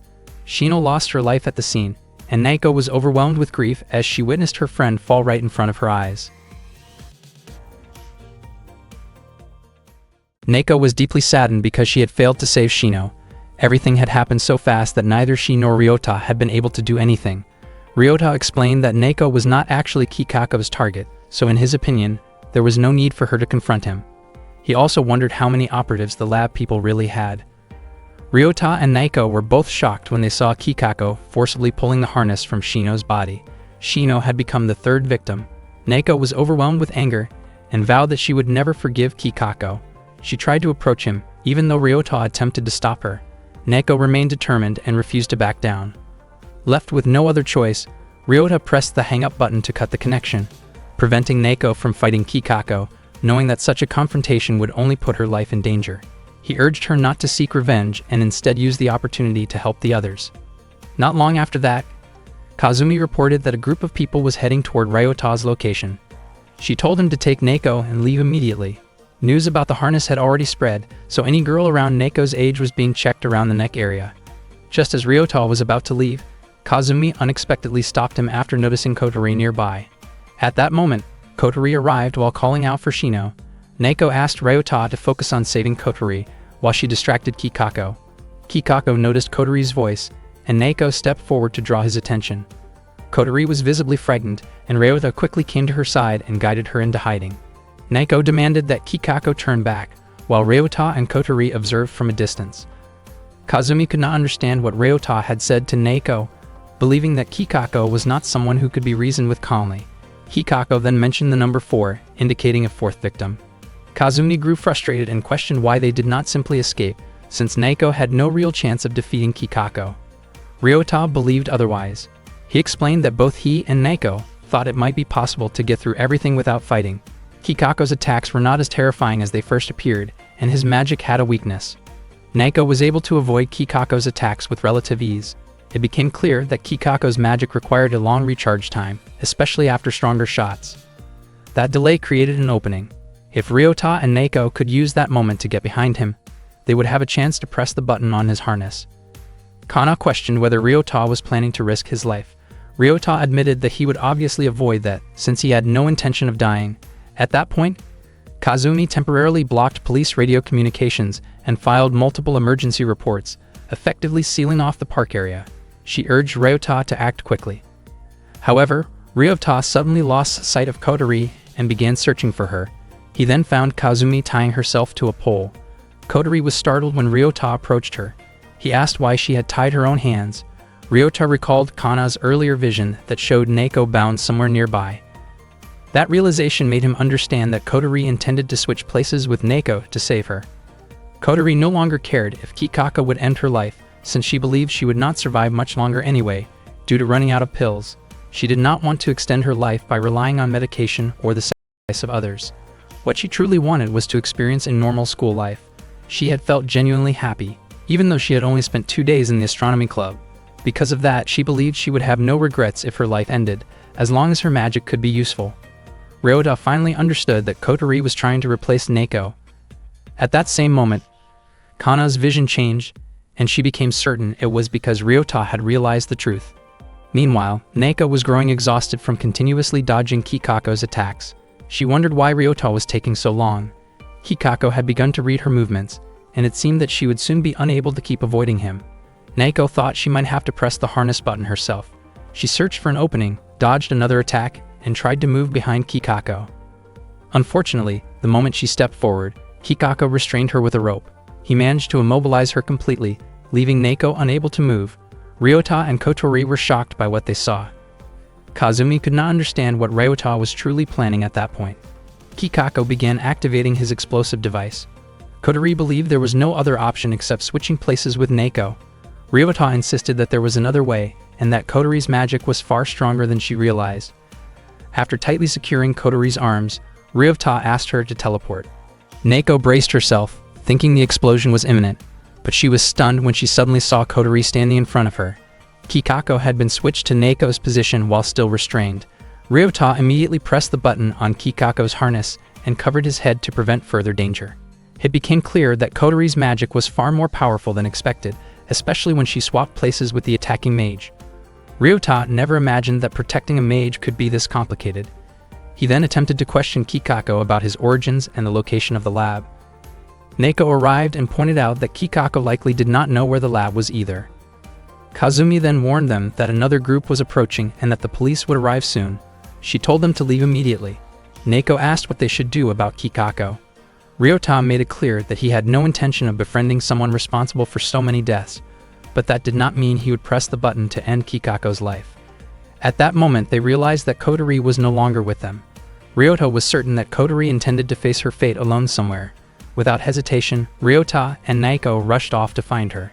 Not long after Korofuku's group arrived, Korofuku stated that even though Kikako had managed to obtain several harnesses, punishment was still waiting because Kikako had failed to properly complete the mission. That night, Ryota discovered Kotori inside a house, badly injured and covered in blood. He immediately contacted Naoko. Kotori was confused about how Ryota had managed to find her, but it turned out that Kazumi had obtained the address from the club registration form that Kotori herself had filled out. Realizing this, Kotori blamed herself for being careless. Not long after that, Naoko arrived at the scene. Ryota asked whether Kotori could still survive if they made her take a pill. Naoko explained that Kotori would be fine, as her injuries were not fatal. Hearing that, Ryota became convinced that Naoko must have endured many difficult experiences over a long period of time. Naoko then offered Kotori a pill, but Kotori refused because she did not want to take pills that belonged to someone else ever again. Kotori explained that the blood in her room belonged to Chie. That day was supposed to be Kotori's birthday, but with the pill she had, she believed she would not survive until then. Earlier, Chie had begged Kotori to stay alive and asked her to use Chie's pill instead. In their condition, neither of them would have made it to the birthday, so Chie insisted that Kotori should live for both of them. Kotori could not accept celebrating her birthday at the cost of Chie's life. Chie had intentionally not taken her own pill. Kotori was horrified when she found Chie lying motionless on the bed, covered in blood. Chie urged Kotori to take the pill, reminding her that Kotori was about to turn 16. Even though the pill would only allow her to survive for one more day, Chie had prepared a birthday gift by transferring Kotori into a high school. Chie knew how much Kotori wanted to attend school and had used her magic to manipulate official records to make it happen. As Kotori held Chie's hand, she felt Chie's grip loosen. Chie asked Kotori to promise that she would keep smiling, especially when she felt sad. Chie believed that crying during difficult times would only make the burden heavier. Overcome with emotion, Kotori broke down, while Chie wished her a happy birthday, knowing she would not have another chance to say it. Kotori had already promised to keep smiling even in sadness, but she felt overwhelming guilt for having survived at the cost of Chie's life. Ryota declared that he would not allow Kotori to die, pointing out that if a new member was lost, the astronomy club would be shut down the following year. He promised to find more pills before they ran out. Ryota gently persuaded Kotori to take the pill. Neko then asked whether Kotori truly did not care about Chie's birthday the following week. Touched by those words, Kotori finally took the pill while crying. Ryota then wished Kotori a happy birthday, which made her even more emotional. A week later, Kotori visited Chie's grave. She expressed her deep gratitude, knowing that thanks to Chie, she had been able to reach her 16th birthday. Kotori had kept her promise not to cry even when she felt sad, but standing in front of Chie's grave, she could no longer hold back her tears. On that day, Kotori quietly wished Chie a happy birthday as well. Meanwhile, Ryota had just gotten off a bus after grocery shopping, under the intense summer heat. When the explosion caused by Kikako had occurred earlier, the media reported it as a normal accident. Someone in power had covered up the truth. Kauna's inaccurate prediction made Ryota suspicious of Kotori. He realized that behind Kotori's constant smile was her promise to Chie to keep smiling even while feeling sad. When Ryota arrived at the observatory room, he found no one inside. He assumed that Neko and the others had stepped out because the room had no air conditioning. Shortly after, he heard loud voices from Neko and Kotori. It turned out that Kazumi had been playfully spraying them with water to cool them down. Both of them ended up completely soaked, and Kotori became extremely embarrassed by the situation. She explained that the heat had made things uncomfortable for everyone. Neko quickly went to dry off, while Kazumi teased Kotori, causing Kotori to react in embarrassment. Ryota arrived soon after, and Kazumi accused him of having bad timing. Ryota explained that he had only come to deliver groceries. They then prepared a meal together. After that incident, Kotori eventually agreed to stay at the observatory after Ryota persuaded her, knowing it would be emotionally difficult for her to continue living alone in her previous home after losing her friend. Ryota noticed that Kotori seemed happier living at the observatory. Kana commented that it felt like they were camping every day. Even so, Ryota remained worried, knowing that if the life-extending pills ran out, everyone would be in danger. Once the food was ready, they all ate together. Kazumi was the first to taste the meal and was surprised by how good Kotori's cooking was. Kotori had always enjoyed cooking, and she shyly reacted to the praise. Kana, on the other hand, felt disappointed seeing her own meal blended into a single mixture. After they finished eating, Ryota told him that he wanted to introduce someone who would help him obtain more pills. Kazumi asked whether that person could be trusted. Ryota explained that although the person was stubborn, they were not the type to betray others.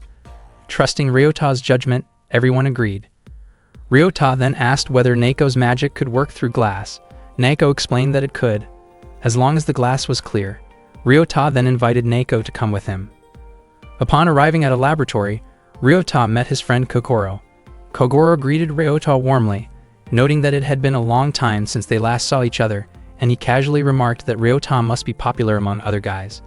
During their conversation, Ryota mentioned that he had heard about Kogoro turning down an offer from a research organization based in the United States.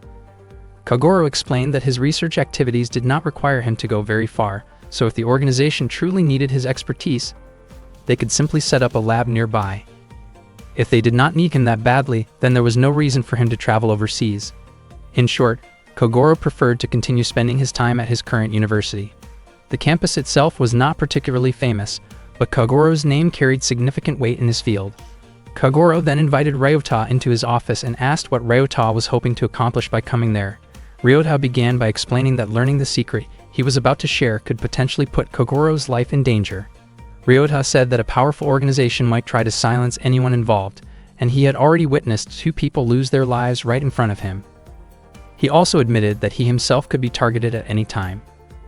Kogoro asked what benefit he would gain from taking such a serious risk, making it clear that money or personal ambition would not sway him. He also stated that he did not believe in supernatural phenomena that could not be scientifically proven. In response, Ryota said he would demonstrate magic as proof. He asked what object should be destroyed and explained that he had brought a magician with him to make the demonstration possible. Kogoro allowed Ryota to proceed and told him to destroy anything using this so-called magic. Ryota immediately gave instructions to Neko through his radio. Not long after that, the glass in the room shattered. However, Kogoro suspected that Ryota might have planted some kind of hidden device in the office. To convince him, Ryota asked Kogoro to choose an object to be destroyed. Kogoro selected the floor, believing it would be impossible to tamper with in advance. Shortly afterward, the floor itself was damaged. Still testing the limits, Kogoro took a pen out of his pocket, and the magic instantly crushed it. The pen had been a keepsake from his father. Kogoro laughed and admitted that the proof was convincing enough, even if it came at a high personal cost.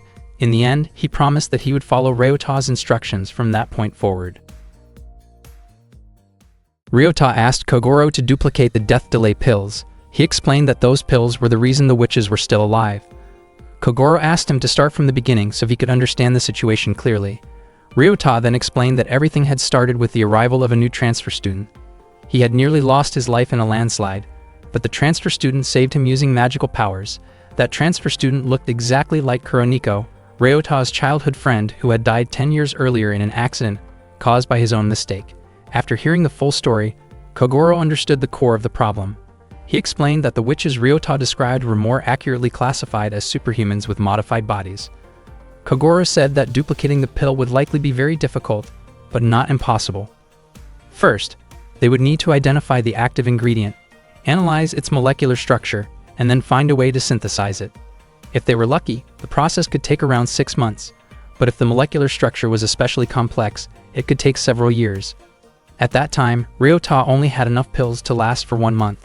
Initially, Kogoro suggested that Ryota should give up. However, he added that if the active ingredient turned out to be something simple, such as a crystal-like substance, determining its molecular structure would be much easier. If Kogoro mobilized all the research students at the facility, there was a chance they could synthesize it within 1 month. Hearing this, Ryota looked relieved, knowing there was still hope. Kogoro said he would contact Ryota as soon as they had any results. After that, Ryota showed Kogoro an object believed to be an alien egg. Ryota was not completely convinced about its origin, but he wanted Kogoro to investigate what was inside it. Kogoro agreed to examine it. That night, as Neko and the others were preparing to sleep, Kazumi asked about the status of their pills. Neko said that the pills were still being examined. Kotori commented that it would be amazing if Kogoro and the others managed to duplicate them. She thought that if the pills could be easily reproduced, many of their hopes might finally come true. Kana confidently assumed that Kazumi's hopes were probably related to personal desires, which she mentioned in a teasing but toned-down manner. Kana then said that they owed their lives to Ryota since he had given them hope for survival. Kazumi added that without Ryota, all of them would have died already. Kazumi wondered whether they should continue depending on Ryota. Kana replied that it was not a problem, especially since Ryota clearly cared about Neko. Neko's face immediately turned red. She denied it, saying that as far as she knew, Ryota still had feelings for his childhood friend, and she only happened to look like her. The next day at school, Kazumi suddenly tapped Ryota on the head to greet him. Ryota's classmates felt jealous because he was able to casually talk with Kazumi. It turned out that Kazumi never spoke to male students other than Ryota. Meanwhile, Risa and her friends invited Neko to go to karaoke, planning to meet at the station at 6 in the evening. On the way home, Neko asked Ryota what karaoke was. He explained that karaoke was an activity where people sang songs along with background music. Neko became anxious because she believed she could not sing at all. Ryota said that she could sing just fine, mentioning the time he had heard her humming while hanging laundry. He believed everyone would enjoy hearing her sing that song. Neko became annoyed and unconsciously used her magic. Ryota quickly apologized for upsetting her. Neko then asked Ryota to come with her, but he hesitated because he was not used to joining events without a direct invitation. Kana commented that Ryota seemed to have very few friends. Ryota denied that and explained that he could not go because he had to work. It turned out that Ryota worked as a private tutor. Neko then invited Kana to accompany her instead, but Kana could not join because she was unable to speak. Ryota gave Neko some money. He said that Neko had made a major decision by enrolling in school, so she deserved to enjoy herself like a normal high school student. Neko thanked him. When she took the wallet, their fingers briefly touched, causing Neko's face to turn red again. She wondered why she felt so nervous. At the karaoke place, Neko gathered with her friends. Risa asked her to choose a song, and Neko admitted that it was her first time at karaoke. One of the male students asked whether Neko and Ryota were dating and mentioned that he wanted to get to know her better. At the same time, Ryota rushed through his private tutoring session because he had an important matter to attend to that day. His student asked whether he was going on a date, but Ryota said the question was not important and told the student to review the assignment. Back at the karaoke room, the male student handed the microphone to Neko and encouraged her to sing. Neko held his hand and wondered why her heart did not race when she touched it. The boy was surprised and became embarrassed. Risa laughed and said that Neko had a great sense of humor. Neko then sang in front of everyone. Her friends were surprised that she chose the song Kuju no Tsuki. After she finished singing, everyone applauded. Neko quickly left the room to go to the restroom. In the hallway, she unexpectedly ran into Ryota. He admitted that he had come to karaoke intending to sing alone, but eventually confessed that he had been worried about her. Ryota asked whether she was having fun, and Neko nodded. Ryota then said goodbye and went home. After arriving at his house, Ryota felt as though his actions made him seem like a stalker. Not long after, his home phone rang. Kogoro informed him that the pill was not a crystalline compound, which meant it was impossible to duplicate it within 1 month. The next day, Ryota could not stop thinking about the pills. He refused to give up, because doing so would mean putting the lives of 4 girls at risk. There should have been pills stored at the laboratory where Neko and the others originally came from, if only he knew where that laboratory was located. When Ryota arrived at the observatory room, he was caught off guard by Kazumi's appearance. His face immediately turned red as he wondered why Kazumi was dressed so lightly. Kazumi explained that the room was extremely hot, and that she was wearing a swimsuit. She even casually pointed out that she was not wearing additional support, which only made Ryota more uncomfortable. He reacted awkwardly, and said that it did not affect him at all. Kazumi responded by kicking him and criticizing him for being insensitive to a woman's feelings. Ryota argued that she was just teasing him, and that a truly gentle woman would not behave that way. Unexpectedly, Kotori and Neko were also dressed in bikinis. Ryota's face grew even redder when he noticed Kotori, while Neko stared at him sharply after realizing that he had been looking at them for a while. Kazumi then mentioned that her computer was acting strange and asked if Ryota could fix it.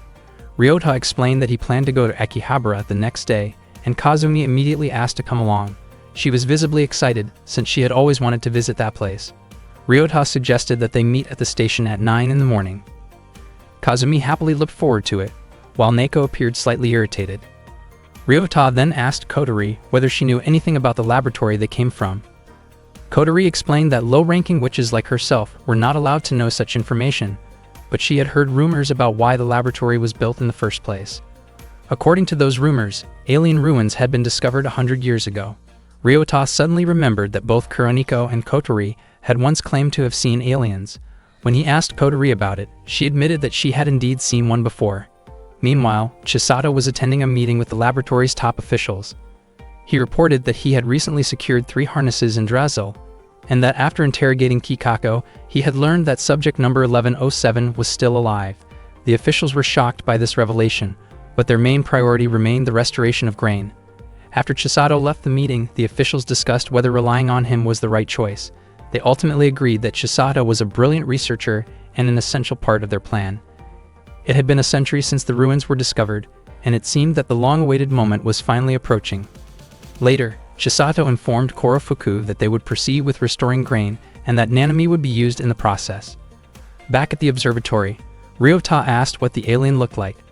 Kotori described it as something resembling exposed flesh and muscle, like a lump of meat, and suggested that it was likely an experiment designed to observe their reactions. Kana also admitted that she had seen something similar before and only now realized that it must have been an alien. Ryota asked whether it was like an amoeba with many eyes, but Kotori clarified that it was not amoeba-like at all and looked more like raw flesh.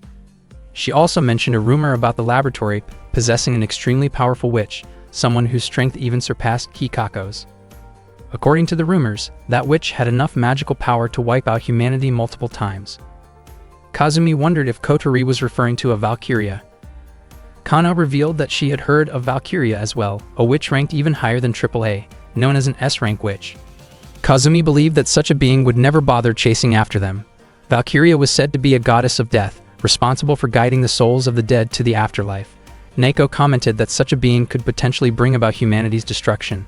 She then recalled Akane's words, which claimed that only Neko could save the world from ruin. Neko did not fully understand what Valkyria was, but she suspected that Akane might have meant that she would one day have to defeat such an existence. Kana then asked Ryota whether Kogoro could duplicate the life extension pills. With a heavy expression, Ryota explained that the pills could not be duplicated. While it was technically possible to make more, the process would take at least half a year. Kazumi and Kotori had already expected this answer.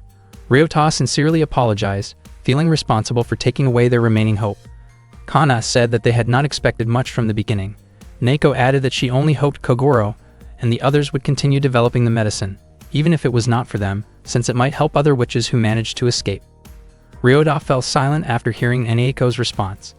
Kazumi left the room, saying she felt overwhelmed by the heat. As long as Ryota and the others did not know the location of the laboratory, the only thing they had left was a device that Neko had created some time ago. Meanwhile, Kazumi felt deeply saddened and broke down in tears after realizing that Kogoro truly could not make the pills for her. The next day, Ryota waited for Kazumi at the station, but she ended up arriving late. Kazumi apologized to him and explained that the reason a girl could be late for a meetup was because she got confused while choosing the right outfit, so Ryota should not blame her for it. Ryota responded by saying that what they were doing was not a date, and then they boarded the train heading to Akihabara. While on the train, Ryota kept reading his book, which made Kazumi wonder why he was ignoring her during what she believed to be their first date.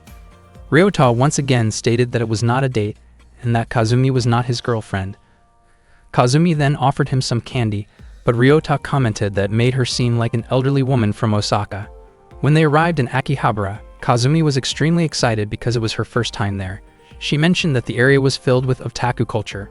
She spoke so loudly that people around them were startled when she asked Ryota an inappropriate and overly personal question about the visitors in the area. Ryota quickly asked her to lower her voice. Kazumi then teased Ryota by saying that he seemed like an inexperienced guy who acted as if he knew everything.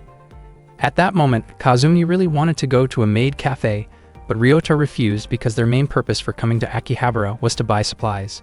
Kazumi's expression immediately turned gloomy. They continued searching for the materials Kazumi needed, and it turned out that the items she wanted were very expensive. Even so, Ryota decided to buy them for her, since Kazumi's magic had helped him many times before. Kazumi thanked Ryota for buying the items. Unexpectedly after that, Ryota invited her to go to a maid cafe after all, which instantly made Kazumi overjoyed. When they arrived at the cafe, the maids warmly welcomed them. Kazumi could hardly believe that she had finally made it to a maid cafe, just as she had hoped. She was especially eager to try omuris.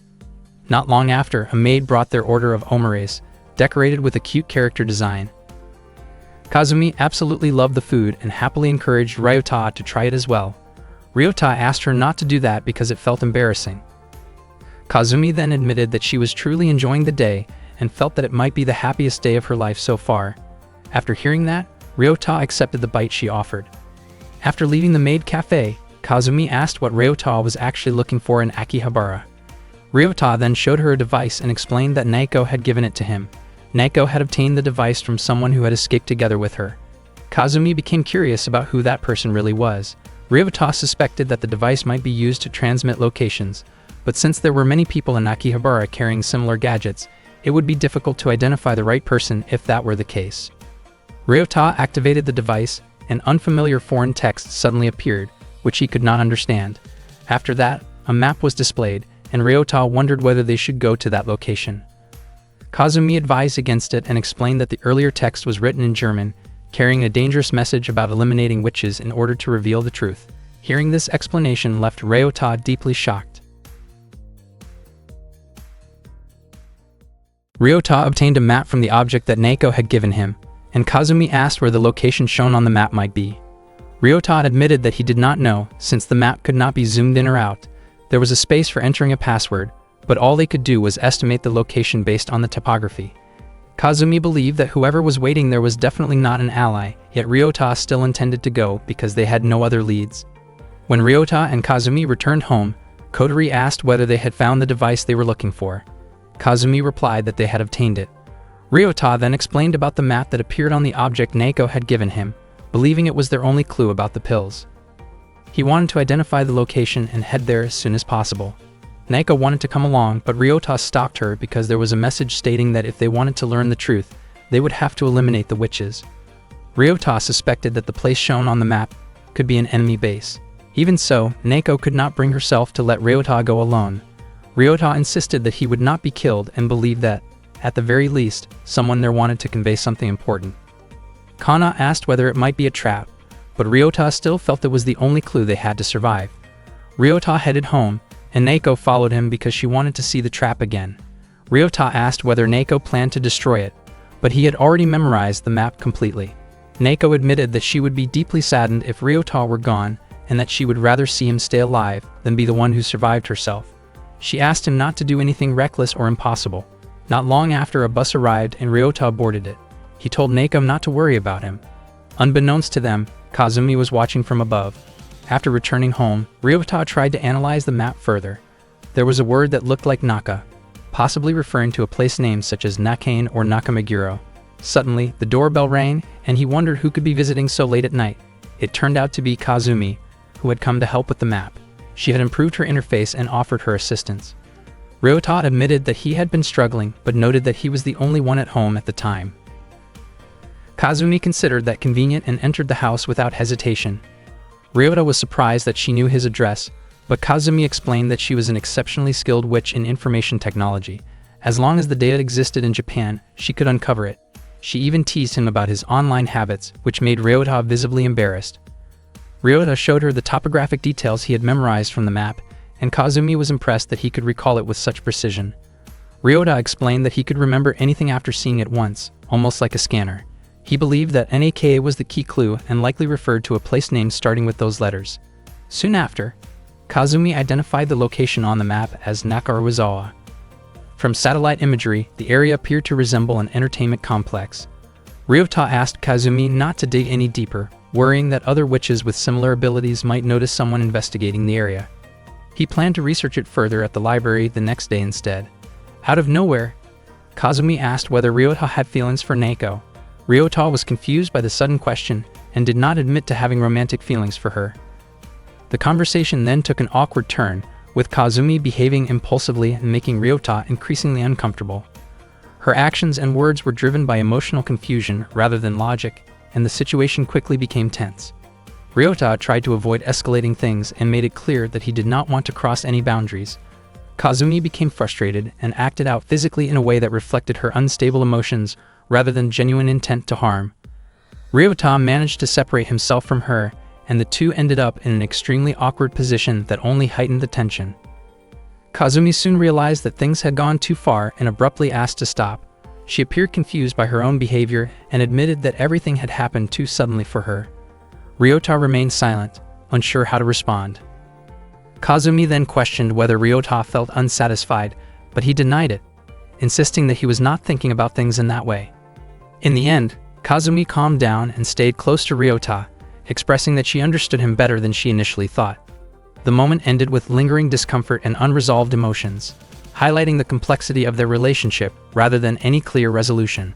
Ryota reminded Kazumi that the last bus would arrive soon, but Kazumi instead asked to stay the night because she wanted to be close to him. Ryota decided to go to sleep right away since he had to wake up early the next morning. However, he found it impossible to fall asleep with a girl lying beside him. Kazumi wrapped her arms around him and reminded him not to do anything reckless the next day. The following morning, Ryota set out on a journey toward the location marked on the map. He eventually arrived at a ruined church, and the damage appeared to be relatively recent. Ryota suspected that the people who were trying to uncover the truth might have already been attacked. He decided to leave the area and soon encountered an elderly woman who owned a nearby shop. Ryota asked her about the destruction behind the building. The woman explained that about 3 months earlier, a very loud explosion had been heard in the middle of the night. Ryota asked whether anyone had gone near that area afterward, and the woman said that no one had approached the site at all. Ryota apologized for asking so many questions and prepared to leave. The woman quietly murmured that she should have been the one apologizing to him.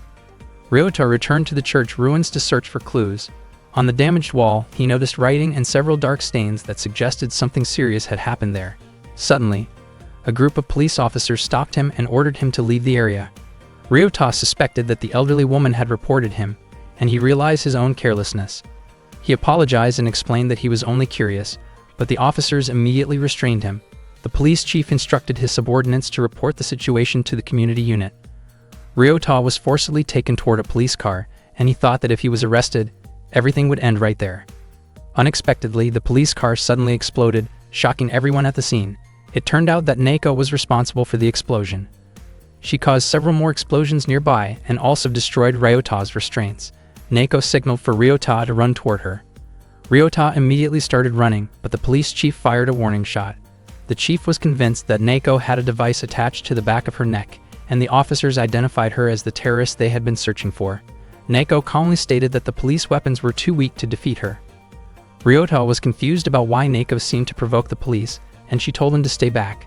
The police chief then fired directly at Naoko, but the bullet shattered instantly before reaching her. The chief ordered all officers to fire at once, yet every bullet broke apart in midair before making contact. Ryota realized that instead of destroying the bullets, Naoko could simply disable the weapons themselves. In an instant, all of the guns were rendered useless. The police chief ordered his team to call for backup, but their radios and phones no longer worked. Ryota was certain that this was Kazumi's doing, and it became clear that Kazumi had not allowed Naoko to act alone. Naoko caused another explosion near the officers, leaving them disoriented. She urged Ryota to leave immediately, but the police chief suddenly rushed forward and knocked Ryota to the ground. The chief claimed that he had clearly seen the device on Naoko's neck. Naoko tried to pull the police chief away from Ryota, but she was pushed aside. The chief restrained Ryota and warned him not to underestimate the police. At that moment, Kotori suddenly took the police chief's place. She had anticipated this outcome, tied herself to a tree beforehand, and waited for the right moment. Meanwhile, the police chief was left stunned by what had happened and wondered whether the earlier events had even been real. Ryota questioned why Naoko and Kotori had come with him, even though he had told them not to follow. It was revealed that Kana had received a vision showing that Ryota would be killed, predicting that he would be shot while escaping from the police. Naoko explained that she and the others did not want Ryota to push himself alone. They could not stay behind while he walked into danger for their sake. Naoko believed that if they combined their abilities, they would become incredibly strong together. Ryota had been worried about their safety, but he realized that he had no choice but to trust them. Without their intervention, he would not have survived that day. Kotori asked what they should do next since they had run out of leads. Ryota told her not to worry because there was still one final clue left. Meanwhile, Kogoro was in his office. As one of Ryota's relatives, he hoped he could help ease Ryota's burden in some way. Before long, he received a phone call that provided extremely important information. Kogoro became excited, driven by his strong curiosity. He became convinced that the cell in question might actually be a fertilized alien egg. At the same time, Korofuku met with Chisato in his office. He informed him about reports received from the prefectural police. Based on the situation, the cases appeared to be numbered 1107 and 7620. Chisato asked how many people had witnessed the witch. Korofuku explained that 6 people from the local jurisdiction staff had seen her. He then asked whether they should assign Nanami to handle the situation. Chisato gave his approval and also instructed that, after dealing with that matter, Nanami must locate number 1107. Meanwhile, Kazumi was inside the observation room with Kana. Kana wanted to bring something up with Kazumi. Earlier, Kana had felt extremely uncomfortable because Kazumi tended to be overly talkative and inappropriate, especially when discussing topics related to Valkyries. Kazumi believed that their conversation might attract attention from others. Kana stated that Kazumi's behavior had been bothering her. Kazumi responded by saying that Kana had been acting unusually bold lately, making an insensitive remark about changes in her appearance. Kazumi's actions crossed personal boundaries, causing Kana to feel embarrassed and distressed, and she asked him to stop and respect her space. At that moment, Ryota, Naoko, and Kotori entered the room and were shocked by what they saw. Kana immediately sought help from Naoko, explaining that Kazumi had acted in a way that made her feel unsafe. Kazumi quickly corrected his behavior and helped Kana fix her clothing properly. Naoko was deeply surprised that Kazumi would behave so carelessly toward Kana. Kazumi insisted that Kana was an important friend to him. In an attempt to lighten the mood, he rushed to the refrigerator, grabbed a pudding, and gave it to Kana. Kotori protested because the pudding belonged to her, but Kazumi dismissed her complaint and made an unnecessary comment about avoiding too many sweets. Kazumi then asked Ryota whether he had found any clues. Ryota wondered if it was possible to enter a password into the device. He admitted that he had not found the password yet, but he had noticed writing on a church wall along with bloodstains. Ryota was convinced that someone had been trying to leave a message. He believed they needed to try again in a safer location. If that attempt failed, they would completely lose their only lead. The next day, Korofuku met with the police officers. He wanted to hear a detailed explanation of the previous day's incident. The police chief found it odd that Korofuku was wearing dark sunglasses. Korofuku explained that he wore them as a form of personal protection. The police chief said there was nothing more to ask, since all reports had already been written. He firmly believed that the figure they had seen was a superhuman and asked Korofuku to clarify the situation. Korofuku then introduced them to a superhuman individual. He explained that this person possessed tremendous strength and had a very distinctive appearance. The officers were immediately stunned upon seeing the superhuman's face. The police chief added that they had tried to capture a young intruder who had entered the church, but the person managed to escape. He believed it was not a serious issue and did not require further investigation. Korofuku later took the superhuman to another location and explained that the mission was to find the whereabouts of number 1107. He brought her to a crowded area and reminded her that the harness she was wearing contained a signal device, so she needed to stay alert in order to survive. The superhuman quickly drew attention from the surrounding crowd due to her unusual presence. Her name was Nanami. Korofuku took Nanami to a crowded public area and began scanning the memories of the people around them simply by looking at them. Nanami noted that most of the people there were tourists. Korofuku planned to take her to the place where hashtag 1107 had last been seen, but Nanami instead asked him to buy her some ice cream. She explained that her magic required a lot of sugar to function properly. After finishing her ice cream, Nanami commented that the outside world really was as beautiful as she had imagined. While they were in the car, she sketched the image of a high school boy remembered by the police. Korofuku felt that her drawing was not very good. Although he wanted to eliminate that student, his main goal was still to find hashtag 1107 first. As they prepared to leave, Nanami suddenly asked whether Korofuku would forget her. He was confused by the question. He admitted that he would not be able to do his job properly if he forgot her. After that, they visited several locations to scan people's memories, but they still found no useful clues. Korofuku did not expect it to be this difficult to track down hashtag 1107. At the same time, he was surprised to see Nanami constantly snacking. She explained that the food was necessary to maintain her magical ability. Korofuku asked whether Nanami really needed to lift her skirt each time they visited a place. Nanami had to make eye contact with the people whose memories she wanted to scan, and she said that this method was the most effective way to draw attention. Later, they went to a large shopping center in the city. Korofuku warned her that doing that there could get her into trouble with the police. Nanami asked what she should do instead. Since Nanami had a naturally sweet and eye-catching appearance, Korofuku believed people would look at her as they passed by. Nanami fell silent and her face flushed. Unexpectedly, she removed her outer layer of clothing, which immediately drew attention from people nearby. A few individuals approached her inappropriately, but she calmly asked them not to disturb her. When Nanami looked directly at one of them, the person suddenly became frightened and ran away in confusion. Korofuku approached her and asked what she had done. Nanami explained that she had erased that person's memories from the present day back to when he was 5 years old. At that moment, Korofuku realized how much his sunglasses had been protecting him. He told Nanami to take a break, but she suddenly succeeded in scanning the memories of someone who knew Ryota. She had scanned a high school student named Kitsuka. Nanami then asked for 1 full day to walk around freely, promising that she would continue her task afterward. Korofuku was puzzled by this request. Nanami explained that her ability was not limited to scanning and erasing memories.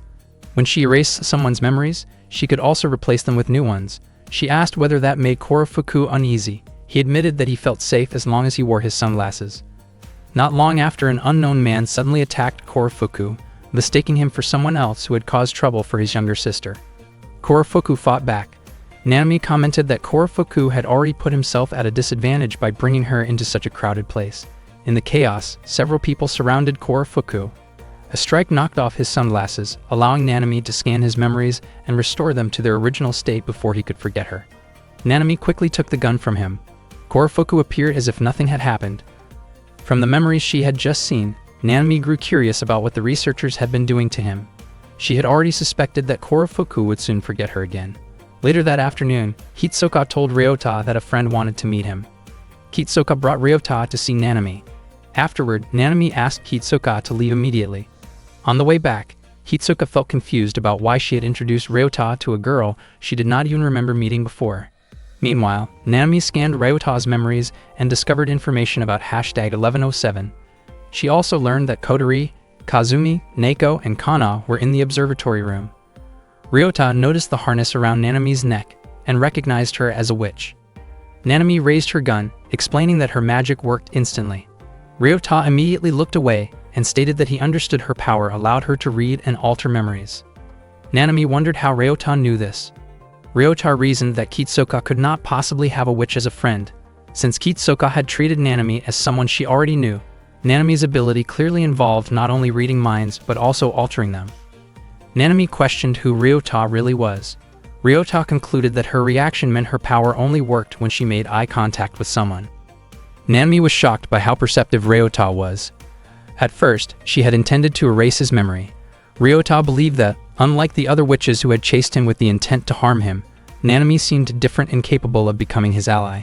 Hearing this left Nanami visibly surprised. At the same time, Korofuku contacted the laboratory and requested an extension for Nanami's lifespan. He had not expected to be assigned to monitor the facility and report on its condition at any moment. Nanami told Ryota that she wanted to enjoy her freedom for the day before returning to the lab to report back. If she did everything correctly, she would receive a reward.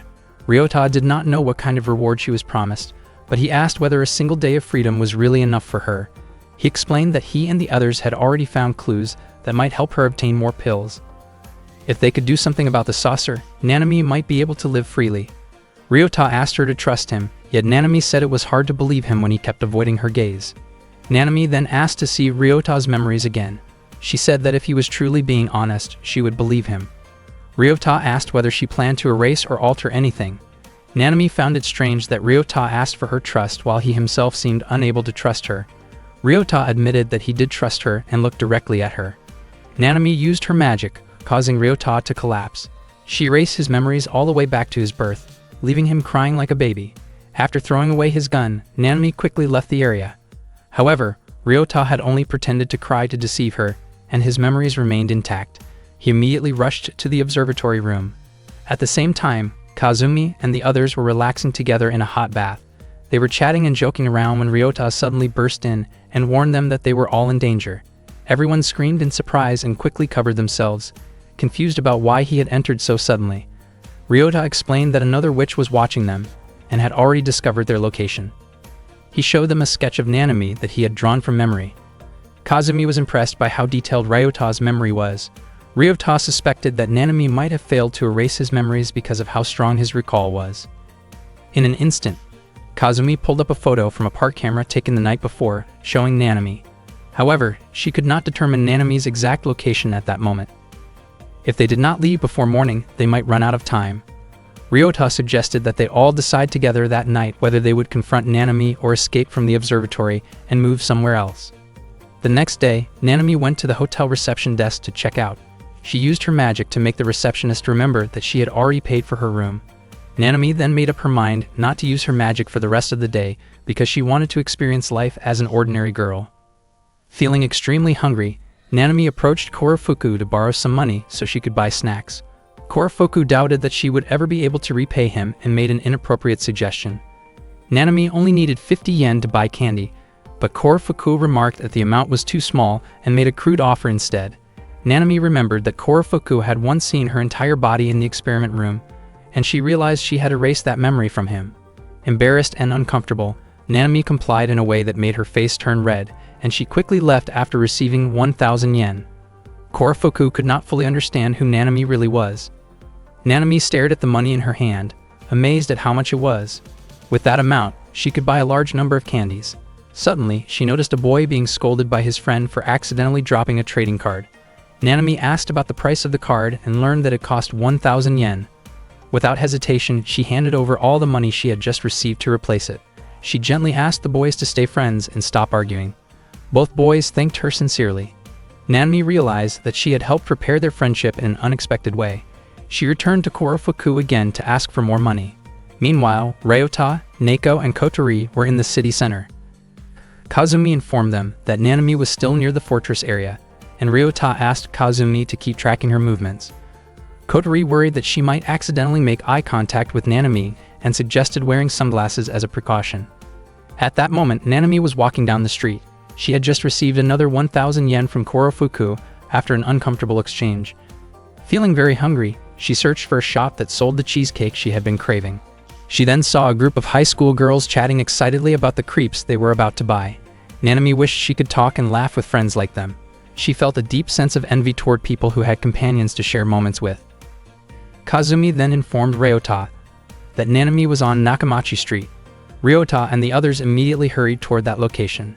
At that moment, Nanami was sitting in a cafe, surprised by how expensive the food was. She ordered a single slice of cake without a drink. When the cake was placed in front of her, she could hardly believe that the day had finally come when she could taste cheesecake. As she took a bite, she quietly admitted that she had struggled through life just to be able to enjoy something as simple as this. Her words deeply moved the cafe staff who overheard her. After leaving the cafe, Nanami found herself thinking that she did not want to return to the lab. She looked around at the people passing by, each of them living their own ordinary lives. Under the lab's orders, she had erased the memories of many people, and now only a few lab members even remembered who she was. No one else recognized her. The loneliness weighed heavily on her. Before long, Ryota, Neko, and Kotori approached her. Nanami was puzzled about why Ryota's memories had not disappeared. Ryota explained that he had remembered Nanami ever since they first met, and it seemed that her ability simply did not work on him. Nanami then asked whether Ryota and the others were prepared to fight her. Ryota denied it. Instead, he explained that he and his friends wanted to save her. Nanami told him not to act foolishly, reminding him that she had once tried to erase his memories, so there was no reason for them to try to save her. Ryota gently asked Nanami to trust him, assuring her that he and the others were serious. Neko stepped closer and said that they did not need a reason to help someone who was suffering. Nanami was touched and wondered how Neko could tell that she had been alone for so long. Unexpectedly, Neko removed her sunglasses, shocking everyone around her. Neko invited Nanami to work together, explaining that there was no place in this world for witches. She believed they could become close if Nanami chose to trust her. Nanami paused to think, but she still could not bring herself to believe what sounded like a reckless idea. Suddenly, she altered Neko's memories. Neko turned toward Nanami and declared that she would protect her. She began causing destruction around them in an attempt to shield Nanami from any perceived threat. Ryota called out to Neko, asking her to calm down. However, Neko continued releasing explosive bursts toward Ryota and Kotori, warning them not to interfere with her friend. Nanami was confused because she had not given Neko any memories about friendship, yet Neko still saw her as one. When Ryota fell, Neko managed to glimpse into his memories. There she saw his sincere wish to save Nanami and his hope of becoming her friend. Neko prepared to attack Ryota, but Nanami stopped her and restored her original memories. Neko was startled and asked what had just happened. Ryota explained that Nanami had briefly manipulated Neko's memories and then returned them. He asked Nanami why she had chosen to restore Neko's memories. Nanami admitted that she had not expected to find herself present in both Ryota's and Neko's memories. Meanwhile, Korofuku returned to his car after growing bored of watching over the fortress. Nanami confessed to Ryota that she did not want to go back to the lab and did not want to erase her existence from their memories. She felt lost and did not know what she should do next. At that same time, Korofuku discovered a book inside his car. Nearby, Neko gently hugged Nanami and reassured her that no one wanted to return to the lab, which was why she wanted to help her. Neko expressed confidence that they could work together. Nanami was deeply moved by her words. Korofuku, however, was shocked by what he found inside the book. Nanami felt deeply moved when Neko hugged her. Not long after that, Ryota received a call from Kazumi, who informed him that Kogoro had come to the observatory room to meet them.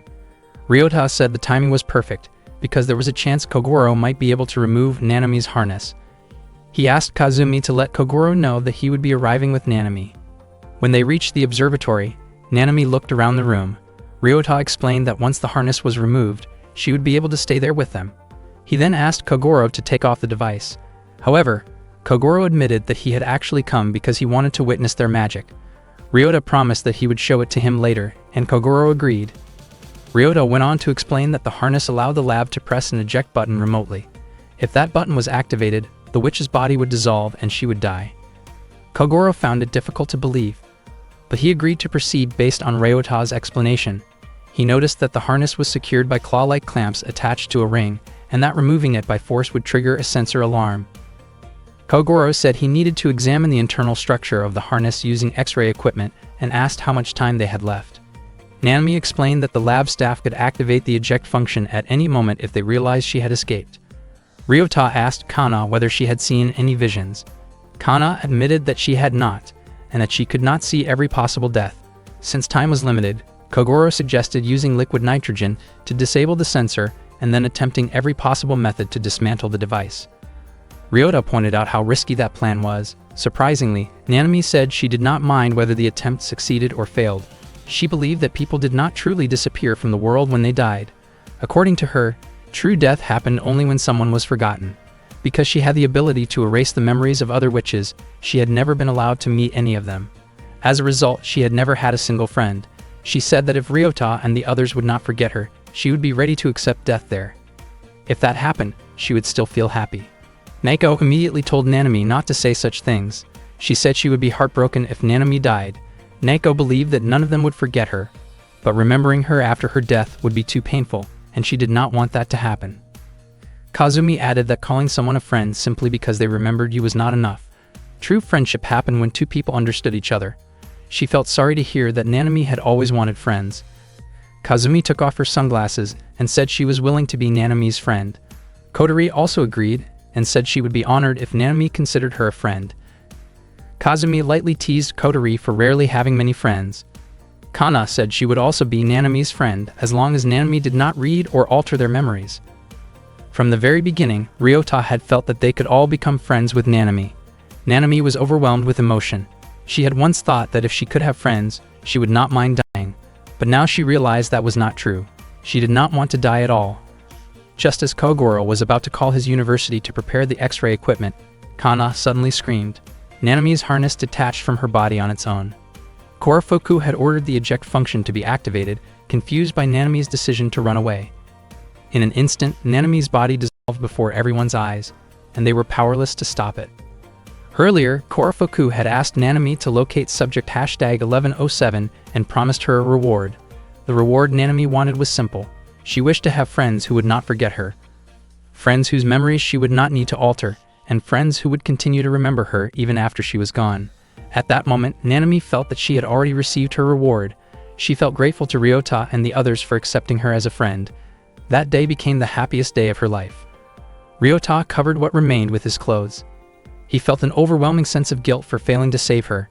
He believed he had brought Nanami to her death, and thought he should have told her to return to the lab instead. Suddenly, Kazumi showed a look of discomfort and asked Kotori to clean it up. Kotori refused, saying she also felt uneasy about it. They spoke as if what was left should simply be thrown away. Ryota was shocked by what he heard. They spoke as though it were nothing more than trash. They did not even seem to recognize Nanami's name. Ryota realized that Nanami had erased their memories. He could not understand why she would do that when she had said she did not want to be forgotten. Then he understood. Nanami had chosen to protect her friends from the pain of watching her die. Even though she had longed for friends who would remember her after her death, she set aside her own wishes so that Naoko and the others would not suffer. Ryota broke down in tears and cried out uncontrollably. Kotori could not understand what was happening to him. Then, an image of Nanami appeared before Ryota. She asked him not to be sad. Nanami explained that she had stored her memories inside Ryota, which had taken up a large portion of his memory capacity. She said that the secrets she knew about the lab were limited, but she hoped they would still be useful within his memories. Nanami also said how happy she had been when Ryota invited her to be his friend. The image of Nanami slowly faded away.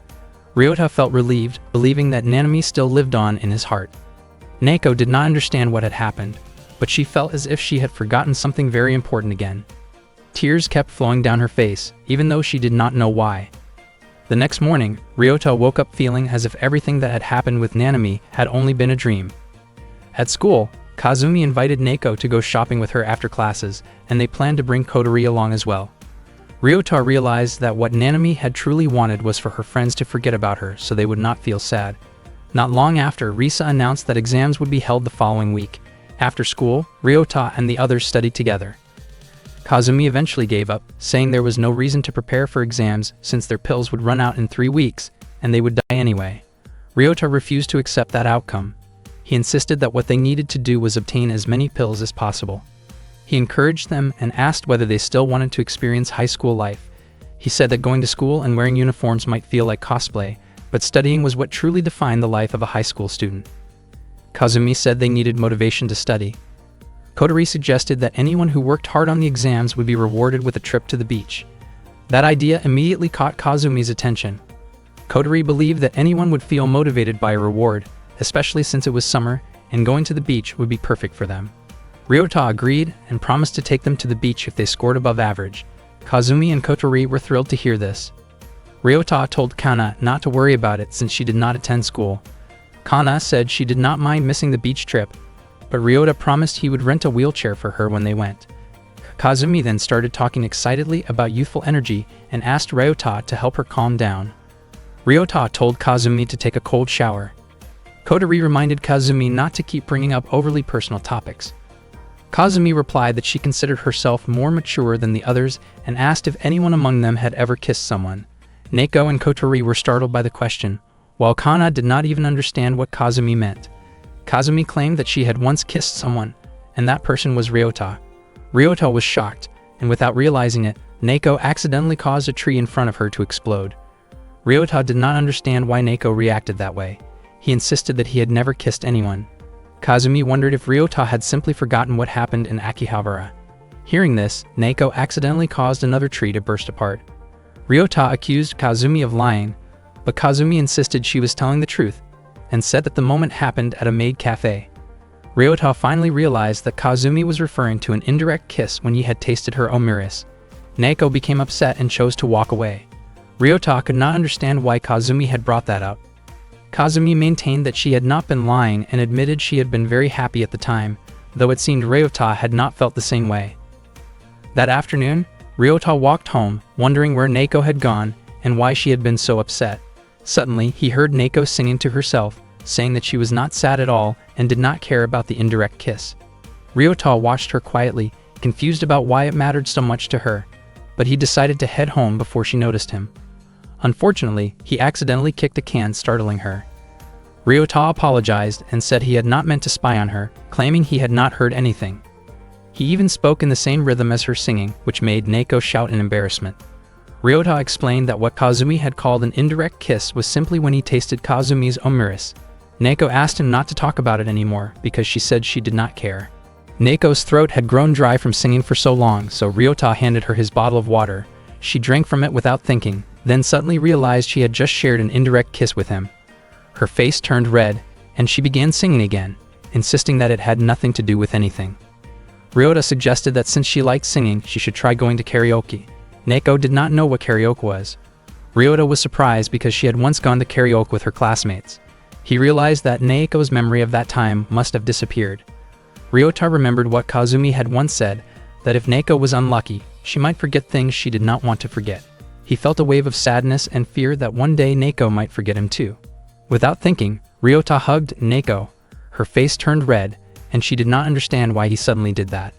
That night, Kazumi, Kotori, and Neko studied hard together to prepare for the exam the next day.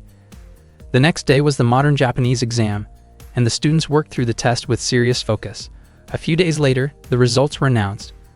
Kazumi approached Ryota and said that if she ranked second, she wanted a reward from him. The reward she had in mind caught him completely off guard. Ryota was shocked and firmly refused. When the results were revealed, it turned out that Neko ranked first and Ryota ranked second. The outcome surprised everyone. Ryota thought that if Neko had never lost her memory, she would probably be incredibly smart. Kotori wondered aloud whether Neko would ask Ryota for a reward since she had earned the top rank. Neko innocently mentioned a request that made Ryota certain she did not fully understand what she was saying. Kazumi did not object, since Neko had fairly beaten her. Kazumi then reminded Ryota of his promise to take them to the beach. They all went to the beach together.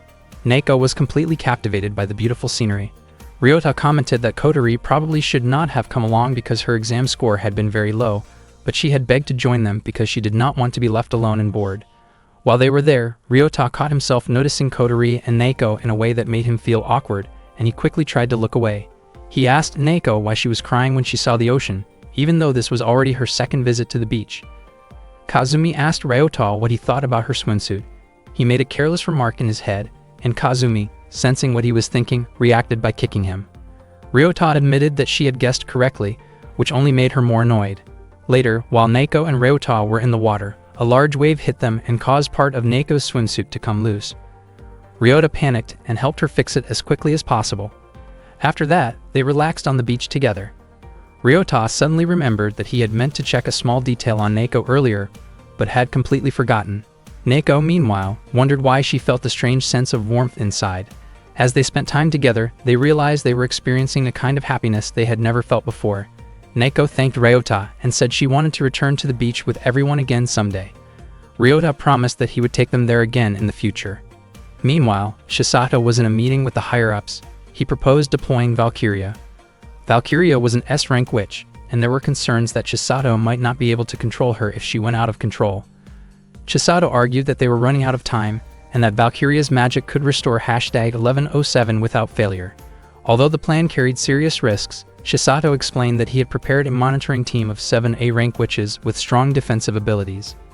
The higher-ups did not approve the plan, but Chisato had already taken matters into his own hands and sent Valkyria out. Once released, Valkyria appeared delighted. It was later revealed that she had already eliminated all of her former companions. The police arrived and blocked Valkyria's path. They wanted to question her about the discovery of multiple bodies in the park, and asked her to turn herself in. Valkyria had just felt a sense of freedom after eliminating the fellow witches who had been troubling her, and she now prepared to treat the officers in front of her as nothing more than a warm-up. She activated her magic and a strong gust of wind swept toward her position. The officers had no idea what she was about to do. Moments later, she unleashed her antimatter magic. A massive explosion followed and engulfed Mount Tsurugamin in flames. People nearby panicked at the sight, while Valkyria reacted with visible excitement. Several officers near the bodies assumed the explosion was caused by a volcanic eruption from Mount Tsurugamin. Amid the chaos, one of the bodies suddenly showed signs of life. When she noticed her damaged clothing and the condition she was in, she realized that Valkyria had likely attacked her. Taking advantage of the confusion, the girl quietly left the area. Meanwhile, Kazumi was shocked after reading online news reports about the eruption at Mount Tsurugamin. She wondered if Valkyria could be responsible, and Kana felt certain that Valkyria was behind it. Valkyria was known as the highest-level hybrid, capable of using 8 different types of magic. Kazumi could not understand how Valkyria was outside the lab when she was supposed to be in a dormant state. Kana suspected that Valkyria might have discovered their whereabouts. Ryota reflected that if a witch as powerful as Valkyria chose to attack them, no strategy would be enough to guarantee their survival. At the same time, senior officials were holding a meeting with Chisato. They questioned how Chisato could take responsibility for such a serious incident caused by the explosion. They viewed him as lacking competence, believing that even his life could not make up for the damage done. They expressed deep disappointment, especially because they had placed high expectations on him. Elsewhere, the witch who had regained consciousness boarded a bus in search of the observatory. She wanted to confirm whether Valkyria's earlier claim was true. Before leaving, Valkyria had mentioned that 4 witches were still staying in the observatory room. The girl hoped that she would truly find those 4 witches there. When she arrived, she knocked on the door and stepped inside. She was startled to see everyone lying on the floor, covered in what appeared to be blood. She shook Kazumi gently, and Kazumi quickly realized that the visitor was not Valkyria. She then signaled for her friends to wake up. It turned out that Kazumi had instructed everyone to pretend to be dead. She believed that if Valkyria came to finish them off, Valkyria would leave after assuming they had already died from running out of pills. Ryota had found this confusing because he would not die from the lack of pills, but Kazumi reasoned that if he were the only one still alive, Valkyria would certainly target him. The witch introduced herself as Hatsuna. Naoko and Kazumi recognized her immediately because Hatsuna had been their friend back in the lab. Kazumi was surprised that a Ranka witch like Hatsuna had come to the observatory. Hatsuna explained that she had arrived with Valkyria to retrieve someone identified as #1107. Naoko and the others were alarmed at the mention of Valkyria. Hatsuna reassured them that Valkyria had gone elsewhere for the moment. Kazumi felt slightly relieved. Kana asked who #1107 was, but Hatsuna admitted that she did not know the details of the plan. She had found the observatory purely by coincidence. Hatsuna then questioned whether it was wise to involve a normal boy in such a dangerous situation. Kazumi responded that it was not a problem because Ryota was willing to risk his life for them. Hatsuna asked about Kotori, saying she had never seen her before. Kotori introduced herself and greeted Hatsuna politely. Kazumi then asked whether Hatsuna had any pills left. Hatsuna admitted that she had intentionally come to the observatory because she had already run out. Kazumi was troubled by this, knowing it meant they would now have to share their limited supply. Ryota found Kazumi's reaction surprising, remembering that she had once refused to share pills with anyone. Kana suggested going to the hot spring to wash off the paint covering her body. Kazumi invited Hatsuna to join them, while asking Ryota to clean the floor. The girls headed to the hot spring together and enjoyed the relaxing water. During their time there, Hatsuna casually commented on Kazumi's small chest and then compared it to Kotori's, noting the difference in a teasing way. Kotori asked Hatsuna not to be so rough. Neko noticed the marks on Hatsuna's body and asked about them. Hatsuna explained that Valkyria had defeated her earlier and that her wounds had not fully healed yet. Kotori asked what type of magic Hatsuna possessed. Hatsuna explained that her magic was regeneration. Even if her body was severely damaged, she would not die, but she could still die if she was ejected or ran out of pills. Kotori found this ability remarkable. Hatsuna then asked whether Ryota was the one who had saved Kazumi and the others. Neko said that without Ryota, they would have died a long time ago. Hatsuna wondered if they truly trusted him. Kazumi replied that Hatsuna would understand if she spent enough time with Ryota, and Hatsuna became interested in seeing that for herself. After Ryota finished taking a bath, he heard Hatsuna shouting for help from the top of the tower. He was confused about what she was doing up there. Hatsuna explained that she had gone up just to enjoy the view, but then realized she could not get back down. She asked Ryota to help her descend safely. Ryota quickly went over and climbed the tower. He asked what she had actually been trying to do. Hatsuna had not expected him to come so quickly. Ryota reached out his hand to guide her down. Suddenly, Hatsuna's foot slipped, and she began to fall. Ryota instantly remembered the moment when Kuroneko had once fallen. Without hesitation, he jumped and grabbed Hatsuna's hand to stop her from dropping. One of Ryota's hands managed to hold onto Hatsuna, while his other hand gripped a metal pole. Unfortunately, a bolt on the pole came loose, making their position even more dangerous. Ryota told Hatsuna not to let go of his hand. Hatsuna said that Ryota had passed her test, and she began to believe that he was truly as kind as everyone had said. She suggested that he should release her because her magic allowed her body to regenerate, so she would survive the fall. Ryota called that idea foolish. He refused to let her go and believed that she was only saying that to protect him. He was determined not to release her hand, even if they both ended up falling. Hatsuna wondered what they could possibly do in that situation. Ryota admitted that he planned to swing her toward the balcony. He knew the landing would not be smooth, but he believed it was far better than letting her drop. Once both his hands were free, he planned to climb up using a nearby pipe. Hatsuna questioned what would happen if the pipe came loose as well. At that point, Ryota was exhausted and could barely think clearly anymore. Ryota swung Hatsuna back and forth, and on the third swing, he launched her toward the balcony. Hatsuna managed to grab onto the edge and pulled herself up. She felt relieved that she had avoided falling from such a height. However, the pipe Ryota was holding onto suddenly broke and fell. In that instant, Kotori teleported in and rescued Ryota. She was thrilled that her magic had worked perfectly to save him. Neko explained that Kana had foreseen a vision where Ryota would fall to his death. Neko felt relieved that they had arrived just in time to prevent it. Ryota realized that Kotori's teleportation magic must reset kinetic energy when used. Otherwise, at least one of them would not have survived. Hatsuna grew curious about the magic Kotori had used and admitted that she had just learned that people with abilities like that truly existed. Ryota then asked about Hatsuna's magic, and Kazumi explained that Hatsuna possessed regenerative abilities. Ryota finally understood that Hatsuna had been telling the truth earlier. Hatsuna apologized for testing Ryota. He did not make a big deal out of it because they had both made it out safely. Hatsuna felt deeply moved by his response. She realized that she had developed strong feelings for Ryota and openly expressed her affection toward him, which Kazumi thought was outrageous. Hatsuna then showed her feelings in a bold and unexpected way, surprising everyone around them. Not long after that, the sound of an explosion was heard. Kotori tried to calm Neko, who looked upset. Kotori followed Neko when she walked away. Ryota went after Neko as well because he was worried about her, and Kazumi followed Ryota.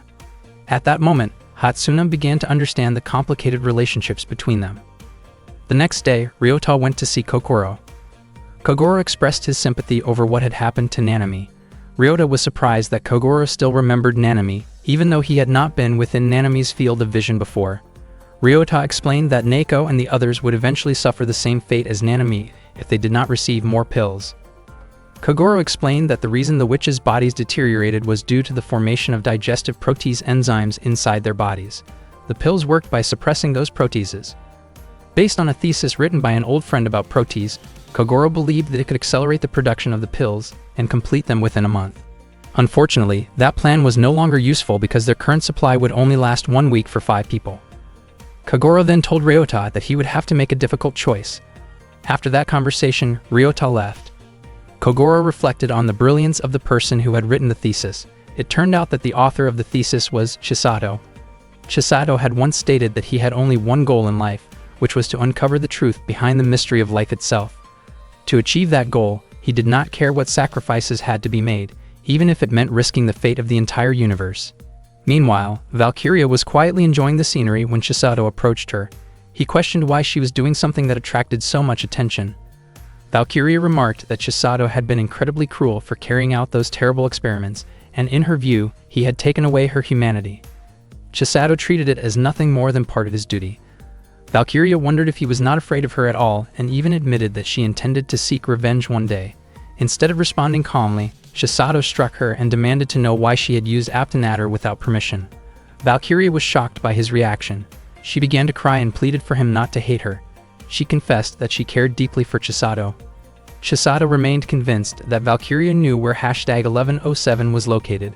At the same time, Kazumi and the others were gathered in the observatory room. Kana wondered if Ryota had been summoned by Kogoro that day. Neko felt a strange tightness in her chest whenever she thought about Ryota, though she did not understand why. When Ryota arrived, they immediately asked about the research results. He explained that Kogoro had found a way to shorten the time required to produce the pills, but only by 1 month. Kazumi and Kotori felt that this information was no longer useful since they believed their time was already up. However, Kana pointed out that if only one person took the pill, that person might survive. That meant if one of them could hold on and obtain it, she could live. This was the option Kogoro had mentioned earlier. Kazumi suggested drawing lots to decide. Hatsuna questioned whether everyone would truly be prepared to face the next day if they lost. She felt that she was only a burden and had no right to participate, so she quietly left the room. Hatsuna had 24 pills that she had gathered from friends who had fallen during Valkyria's attack. She had come to the observatory hoping to collect more, only to realize that it was no longer possible. Neko chose not to participate in the drawing because she felt she did not need the pill. For her, it was enough if at least one of them could live on and grow old. Kazumi was surprised to hear that, especially since Neko's own life was also at stake. Ryota, however, was not surprised at all by Neko's words. Kotori also refused to join the drawing, believing that she should have passed away long ago. Kana felt the same, knowing she would not be able to live on her own anyway. The three of them encouraged Kazumi to be the one who should continue living. Kazumi could not accept that decision. She did want to live, but she could not bear the thought of surviving at the cost of someone else's life. Instead, she chose to focus on enjoying what they believed would be their final summer together that week. Ryota realized that this had become their shared decision, and the only thing left for them now was the device that served as their guide. Kazumi and the others decided to make a toast to their last summer. Kotori brought juice for everyone, but she accidentally spilled it onto Neko. Kotori quickly apologized and helped Neko clean up. She was surprised to realize that Neko did not have spare clothing to change into. Neko explained that she did not have any extra clothes left. Ryota felt embarrassed as he glanced toward Neko while she was tidying herself up, and he noticed a small mole on her chest that caught his attention. He approached her carefully and came to a sudden realization that Neko was actually Kuroniko. He had never imagined that she was still alive. Ever since they were children, Ryota had liked Neko. She loved looking at the stars, and because of that, he grew to love them too. They used to spend many nights watching the stars together. Ryota had once wished that those moments could last forever, but he had believed that he was responsible for her death during the incident years ago. Overcome with emotion, Ryota began to cry after realizing that Neko was his childhood friend. Neko did not understand why he was so emotional. Later that night, Ryota apologized for losing control of his feelings. He explained that the mole he remembered seeing long ago had shifted slightly as Neko's body had changed over the past 10 years. He was now completely certain that she was the same girl from his childhood. Neko apologized because she could not remember anything from her past. Even so, she expressed that no matter what happened, she wanted to stay by Ryota's side. Ryota understood and suggested that they start creating new memories together from that day forward. Not long after, the sound of a helicopter echoed through the air as it flew in their direction. Ryota rushed inside and alerted everyone that a helicopter was approaching. Panic spread quickly. He urged them to run toward the mountains, but before they could move, Valkyria suddenly appeared and greeted Neko. Valkyria arrived at the observatory room and greeted Neko, but Neko did not recognize her at all. Valkyria had not expected that Neko would completely forget about her. Ryota asked if the girl was Valkyria. She looked irritated and firmly introduced herself as Mako, warning Ryota not to call her Valkyria. Not long after that, Chisato entered the room and ordered #1107 Kotori to come with him. Valkyria looked genuinely happy to see Chisato and immediately hugged him. Chisato made it clear that he would not let Kotori escape again because, in his view, Kotori's life belonged to him. Kazumi began to fear that this might be the end for all of them. Ryota approached Chisato, trying to talk to him calmly. Ryota even dropped to his knees and begged to be spared. He explained that he only helped the witches out of sympathy and had never wanted to be involved in any conflict. From behind, Hatsuna had been quietly watching everything. She had the chance to run away, but she chose to stay and help her friends. She planned to press the shutdown switch on Valkyria's neck. Hatsuna rushed forward and grabbed Valkyria's head, but she could not find the switch she was looking for. In an instant, Valkyria used her magic to strike Hatsuna down. Ryota and the others were stunned by what they saw. Valkyria seemed confused because she believed she had already eliminated Hatsuna earlier along with the other witches. Chisato explained that Hatsuna would not truly die unless she was properly ejected. Valkyria then asked Chisato for permission to press Hatsuna's shutdown switch. Chisato allowed it, worried that Hatsuna might cause trouble if she remained alive. Before Valkyria could do it, Ryota stopped her. He asked Chisato why he could not let the girl live the way they wished. Chisato responded coldly that there was no reason to let them live, because allowing them to survive would only create hidden threats in the future. Ryota asked whether Chisato had ever considered how the witches must have felt. Chisato replied by asking whether Ryota had ever thought about the insects he had stepped on without care. Ryota argued that the witches were not insects, but human beings just like anyone else. Chisato believed that every life had its own place, and that the only truly sacred life was one's own. Seeing no point in continuing the conversation, Chisato ordered Valkyria to eliminate everyone except #1107. Valkyria hesitated when it came to harming Neko, but Chisato forced her to follow his command. With no other choice, Valkyria prepared to fire her magic. Suddenly, Kotori threw herself forward to protect her friends. Kotori told everyone to run, but Chisato quickly struck her down and aimed a gun at her. He warned Kotori not to resist and demanded that she come with him. Neko reacted by destroying Chisato's gun with her magic and pleaded with him not to hurt Kotori. Valkyria was furious to see Neko injure Chisato. Chisato ordered Valkyria to deal with Neko for interfering. Valkyria apologized because she had to attack Neko and launched her magic toward her. At the last second, Ryota pushed Neko out of the way. The attack hit Ryota instead and he collapsed with severe injuries. Neko, Kazumi, and Kotori cried out and rushed toward Ryota. He was barely able to speak and said that there were lives more important than his own. They broke down in tears as they saw him lying there, powerless. Ryota apologized because he could no longer protect them. As his strength faded, Ryota suddenly saw the image of Nanami in front of him. The figure explained that she was only a memory stored within Ryota's mind, programmed to appear when he was close to death. Ryota realized that his time was running out. Kazumi grew even more distressed as she watched Ryota losing consciousness from blood loss. Nanami told him that she had rid Chisato's memories and knew which witches he feared the most. The first was Kotori, and the second was Neko. In fact, Neko was actually stronger than Valkyria, but her power was unstable because no one could control it. That was why the researchers had sealed her power. At the time, Neko had been on the verge of failure and death, and the only way to handle the situation had been to take a major risk. Not long after that, Ryota closed his eyes, no longer able to hold on. Overcome with anger, Kazumi tried to attack Chisato, but he struck her down and pinned her to the floor. Neko could not accept seeing Kazumi treated that way, so she unleashed her magic toward Chisato. Valkyria commented that no matter how much power Neko released, she could only destroy physical objects. Soon after, Neko's ability shut down temporarily, preventing her from using magic. Kazumi crawled forward and said that none of them had ever wanted to become witches, and that Chisato had turned them into this, causing them to lose precious parts of their lives. Neko began to cry, wishing she had the strength to protect her friends. In a faint voice, Ryota said that Neko actually did have that power, and that it was even greater than Valkyria's. Neko did not understand what Ryota meant. Ryota also mentioned that Nanami had told him how to remove the magical seal, which could be done by pressing the top button on Naeko's harness. Chisato allowed Ryota to press it and confidently believed that Naeko would dissolve and die as a result. However, Ryota could not bring himself to press the button because doing so would put Naeko's life at serious risk. Chisato then ordered Valkyria to eliminate everyone. Valkyria apologized to Naeko because she had to follow Chisato's command. She activated her magic, and at that moment, Naeko and the others had already accepted what they thought would be their end. Unexpectedly, Valkyria's magic suddenly stopped working. Out of nowhere, a group of people arrived to capture Chisato. They had discovered the location through the GPS signal coming from a device in Ryota's pocket. Miki explained that whenever the initializer appeared, all magic in the area was neutralized. In a shocking turn, Chisato shot the initializer and immediately disappeared, taking Kotori along.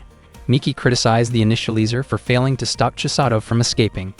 The initializer, in return, blamed Mako for not informing her that Chisato and the others were capable of teleporting. At the same time, Naeko and Kazumi realized that Ryota was no longer breathing. They were overwhelmed with grief. Kazumi felt that her life had no meaning without him, and Naeko was even willing to give up her own life if it meant Ryota could live. Suddenly, Hatsuna arrived and said there was still a chance. She admitted that she could heal Ryota, but using that ability would cause her body to dissolve. Hatsuna felt indebted to Ryota because he had saved her at the tower, and without him, she would never have received the pills that kept her alive. Hatsuna used her regenerative magic to heal Ryota's wounds. Ryota's injuries began to recover, but Hatsuna's body immediately started to break down. Even after her sacrifice, Ryota's heart had not started beating again. Hatsuna lost her strength completely, and her body fully dissolved. She never expected her end to feel so sudden and heartbreaking. Kazumi could not believe that even after Hatsuna's sacrifice, Ryota still had not regained consciousness. Naeko quickly gave Ryota rescue breaths, while Kana instructed Kazumi to perform chest compressions. Together, Naeko and Kazumi did everything they could to bring him back. Finally, Ryota regained consciousness. Kazumi immediately embraced him, and Naeko felt immense relief seeing him alive again. Ryota was confused because he believed he had already died. Kazumi confirmed that he really had. Kana then explained that Hatsuna had saved his life. Ryota was shocked when he saw what remained of Hatsuna's body. He could not understand why she had chosen to sacrifice herself in his place. Miki stated that she intended to eliminate all witches. Ryota did not understand who Miki truly was. Miki and her companions were part of Hexenjagd, a resistance group working to stop the laboratory's operations. Ryota questioned why the witches had to be killed when they had done nothing wrong. Miki explained that the Drasil inside the harness would continue to grow as long as the witch was alive. Drasil were slime-like organisms that would eventually hatch and consume their hosts, turning them into dangerous creatures. These creatures would then survive by attacking humans. Ryota and the others were stunned by this information. Miki added that Kotori was the most frightening case among them. Meanwhile, Kotori woke up in an unfamiliar place, and Chisato called her by the name Rina. Kotori did not understand who Rina was. In the past, Rina had been Chisato's younger sister. Ryota had once been gravely ill and passed away. His body had been damaged beyond repair, but his brain and consciousness remained intact. Ryota had attempted an experiment to bring Rina back to life, but it had failed. One day, Chisato met with the top officials of the lab. They had a goal to create a version of humanity that would become the dominant rulers of the planet. In their effort to form a perfect life form, they discovered the existence of a grain found within one out of several thousand Drazils inside the bodies of witches. Kotori's original body was indeed Rina's body, and Kotori herself was a human living on Earth who had been created by aliens. Chisato explained that humans on Earth had been created by aliens, a conclusion reached after studying ancient ruins. Those aliens had also created a method to reset Earth back to the genetic state of humanity, and the switch designed to eliminate all humans was Kotori. At the same time, Miki explained that if the grain inside Kotori's body were to hatch, all living cells would melt away, and Earth would become a lifeless planet. Ryota found it difficult to accept those words right away. Miki admitted that she and the others had once been part of the lab. She eventually discovered the true purpose behind the lab's work, which was why she had attacked a lab transport vehicle in an attempt to eliminate Kotori. However, another vehicle had been caught up in that incident, and that was the event that led to Akane's death.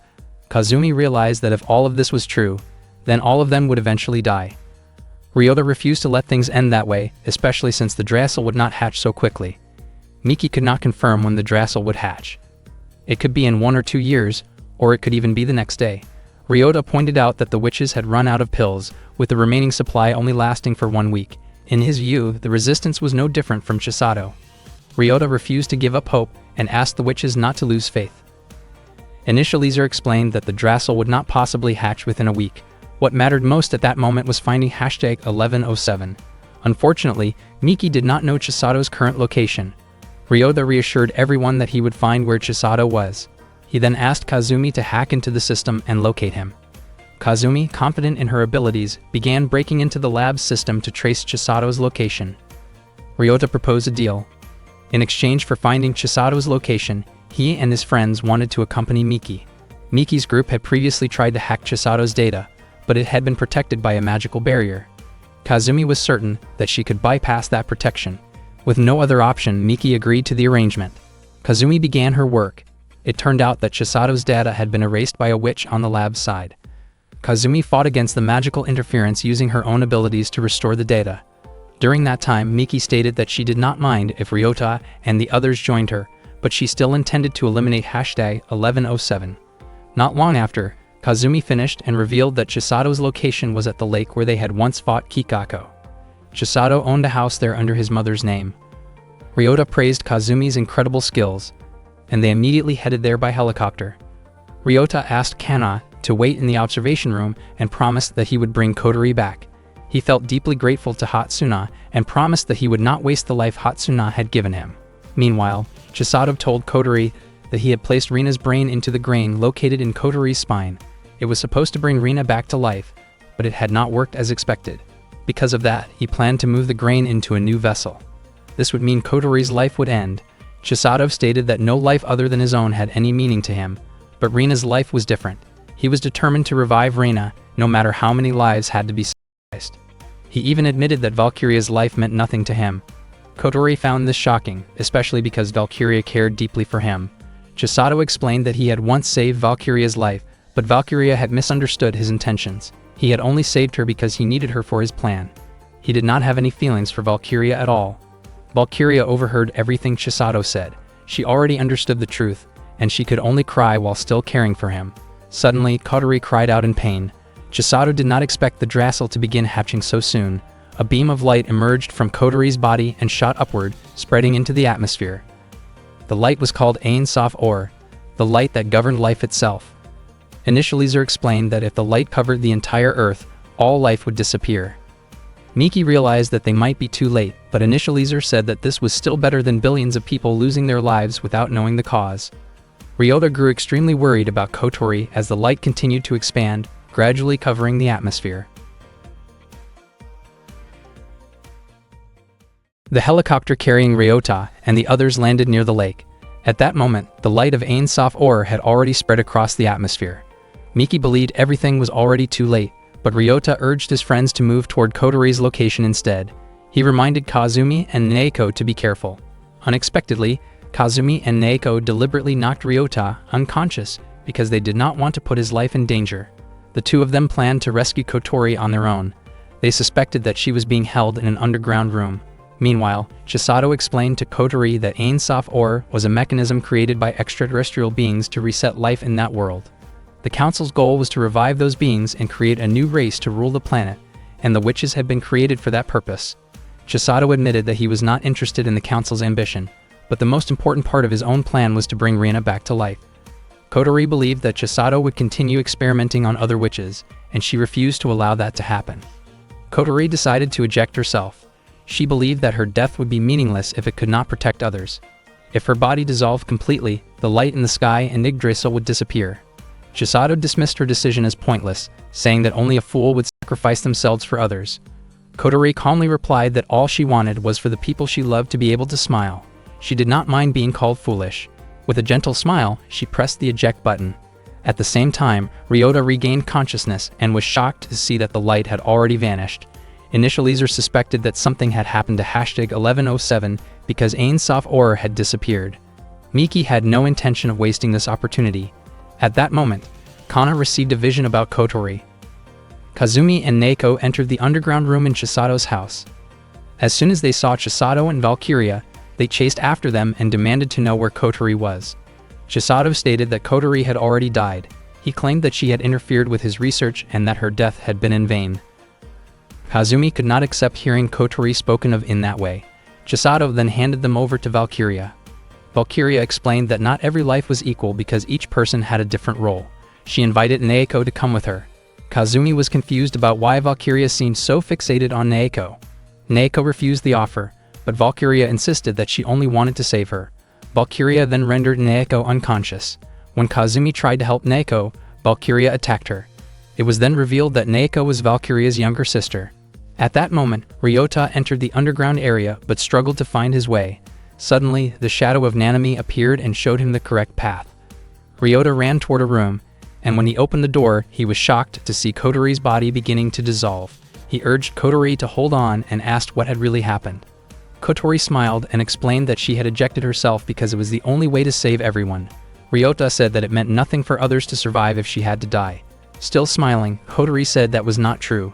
The time she had spent with Ryota and the others had been so joyful that she felt truly happy, and because of that, she did not feel sad at all. Kotori asked Ryota to stop her older brother, Chisato. She explained that everything Chisato had done was meant to bring her back to life. Ryota did not fully understand what she meant. Kotori asked him to pass along a message to Chisato, asking him to stop hurting others. Before she completely dissolved, Kotori thanked Ryota and asked him to look after their friends. Ryota broke down in tears as he lost Kotori. Nanami's shadow appeared again, surprised that Kotori had realized that she was Chisato's younger sister. Nanami reminded Ryota that it was not the time to cry. Ryota quickly left the room. Elsewhere, Kogoro was still curious about the mysterious light that had illuminated the atmosphere, finding the phenomenon astonishing. He noticed that his research process had been completed and believed that a miracle was about to occur. Ryota ran through the underground corridor and found Kazumi lying on the floor. He shouted to wake her. Kazumi explained that she had been attacked by Valkyria. She warned him that both Valkyria and Chisato were extremely dangerous and asked him to save Naoko. Kazumi did not want Ryota to worry about her and told him to stay strong. She urged him to leave immediately because he was the only one who could save Naoko. Although it was painful to leave Kazumi in critical condition, Ryota forced himself to go in order to help Naoko. After he left, Kazumi quietly reflected that she had never been able to express her feelings. She regretted that she would not have the chance to experience the future she had once imagined, but she was grateful that she had at least known what it felt like to fall in love. Kana then received a vision about Kazumi and realized that if things continued this way, Naoko would also die. Kana asked someone to press her eject button, and shortly afterward, Hatsuna approached her. Meanwhile, Ryota continued searching for Naoko. Nanami's shadow appeared again and guided him in the right direction. Nanami could only lead him as far as that point. Ryota thanked her. In return, Nanami asked Ryota to promise that he would not lose his life. At the same time, Valkyria was walking while carrying Naoko in her arms. She felt that she could not bring herself to kill her own younger sister, yet Chisato's order was absolute to her. Valkyria remembered the incident from the past. Back then, her body had started to melt, and the situation had already become dangerous. Chisato had rushed out of the lab to approach her. The lab staff had warned him not to go outside because he could be exposed to radiation, but Chisato still went out to help Valkyria. Since that day, Chisato's life had become incredibly important to her. Valkyria kept walking while carrying Naoko when Chisato stepped in front of her. He warned Valkyria to kill Naoko, saying that Naoko was a failed product who did not deserve to live. Valkyria looked hesitant to do it. Chisato then asked her to put Naoko down because he would eject Naoko himself. Just as Chisato was about to press the eject button, Ryota suddenly arrived and kicked Chisato in the head. Ryota was furious and said that Chisato was the one who did not deserve to live for playing carelessly with people's lives. Ryota could not forgive him for what had happened to Kazumi and Kotori. Naoko felt devastated when she heard that her two friends had died. Chisato showed no concern over whether Ryota forgave him or not because he admitted that he had taken many lives. Ryota asked if Chisato had done all of this for the sake of his younger sister. Chisato was surprised that Ryota knew about her. Ryota explained that Chisato's younger sister's soul had lived within Kotori, and during her final moments, Kotori had asked that Chisato stop hurting anyone. Chisato laughed when he heard that, believing it proved that his experiment had succeeded. Ryota could not understand Chisato's way of thinking. Chisato stated that Rina's skull was still intact, and that he only needed to repeat the experiment. Ryota grew angrier and tried to attack him, but suddenly his body was thrown back, and he could not move. Naoko tried to help, but Valkyria blocked her. Valkyria warned everyone not to touch Chisato. Ryota urged Valkyria to realize that she had only been used by Chisato to bring his younger sister back to life. Valkyria smiled and admitted that this was exactly why she admired him. Ryota was shocked to realize that Valkyria and Chisato were equally unhinged. Valkyria wondered why Ryota was still alive when she thought she had already defeated him earlier. She directed another magical attack toward Ryota, causing him intense pain. Naoko cried out when she saw him suffering. Valkyria told Naoko to stay quiet and watch. At that moment, Naoko suddenly remembered that the only way to release the seal on her magic was by pressing her eject button. She tried to reach for the harness device on her body, and Ryota pleaded with her not to do it. Valkyria launched another magical attack toward Naoko, but unexpectedly, Kana arrived and shielded her. Kana was able to move and speak. She explained that she had made a promise to always protect Naoko through her foresight ability. In exchange for being able to move again, Kana had lost her power of foresight. Naoko had once protected her, and now Kana was determined to protect Naoko in return. Kana endured the pain from Valkyria's magic while standing her ground. Naoko was deeply moved seeing her friends risk themselves to protect her. She finally decided to press the eject button. Pain spread throughout her body, and she cried out as a blue light soon surrounded her. The light erased Valkyria's magic, freeing both Kana and Ryota from its effects. Naoko approached Ryota and asked if he was okay. Ryota was surprised when Naoko called him by his familiar nickname. Her memories had returned. She remembered everything they had gone through together as children and felt happy that she could meet him again. Ryota apologized to Naoko, saying that he should not have grabbed her hand when she fell back then. Instead, Naoko apologized to him, saying that if she had held on more tightly, they would not have fallen together. Valkyria grew irritated watching them and released another magical attack, but it could not penetrate Naoko's protective barrier. Naoko promised that she would always protect Ryota. She then remembered that Valkyria was her older sister. The two sisters clashed with their magic, causing repeated bursts of energy around them. Naoko was certain she would not lose because there were so many things she still needed to protect. The magic Naoko released grew stronger and eventually overwhelmed Valkyria. Valkyria was thrown back because she could no longer withstand it. Naoko's body weakened, and Ryota encouraged her to hold on. Valkyria managed to stand up again. She refused to lose to Naoko because she would never forgive anyone who stood in Chisato's way, even if it was her own sister.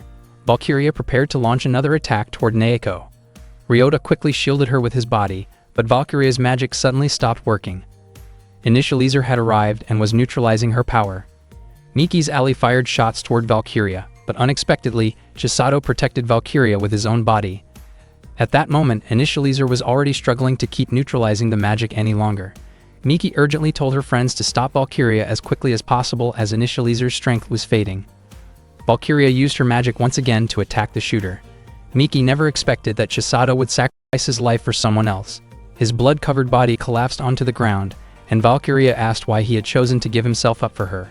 Chisato said that human feelings were impossible to understand. Sometimes people acted based on emotion rather than logic, and that was the reason he hated humans. Not long after, Chisato passed away. Valkyria kept calling his name, but he never responded again. She screamed, realizing that Chisato was truly gone.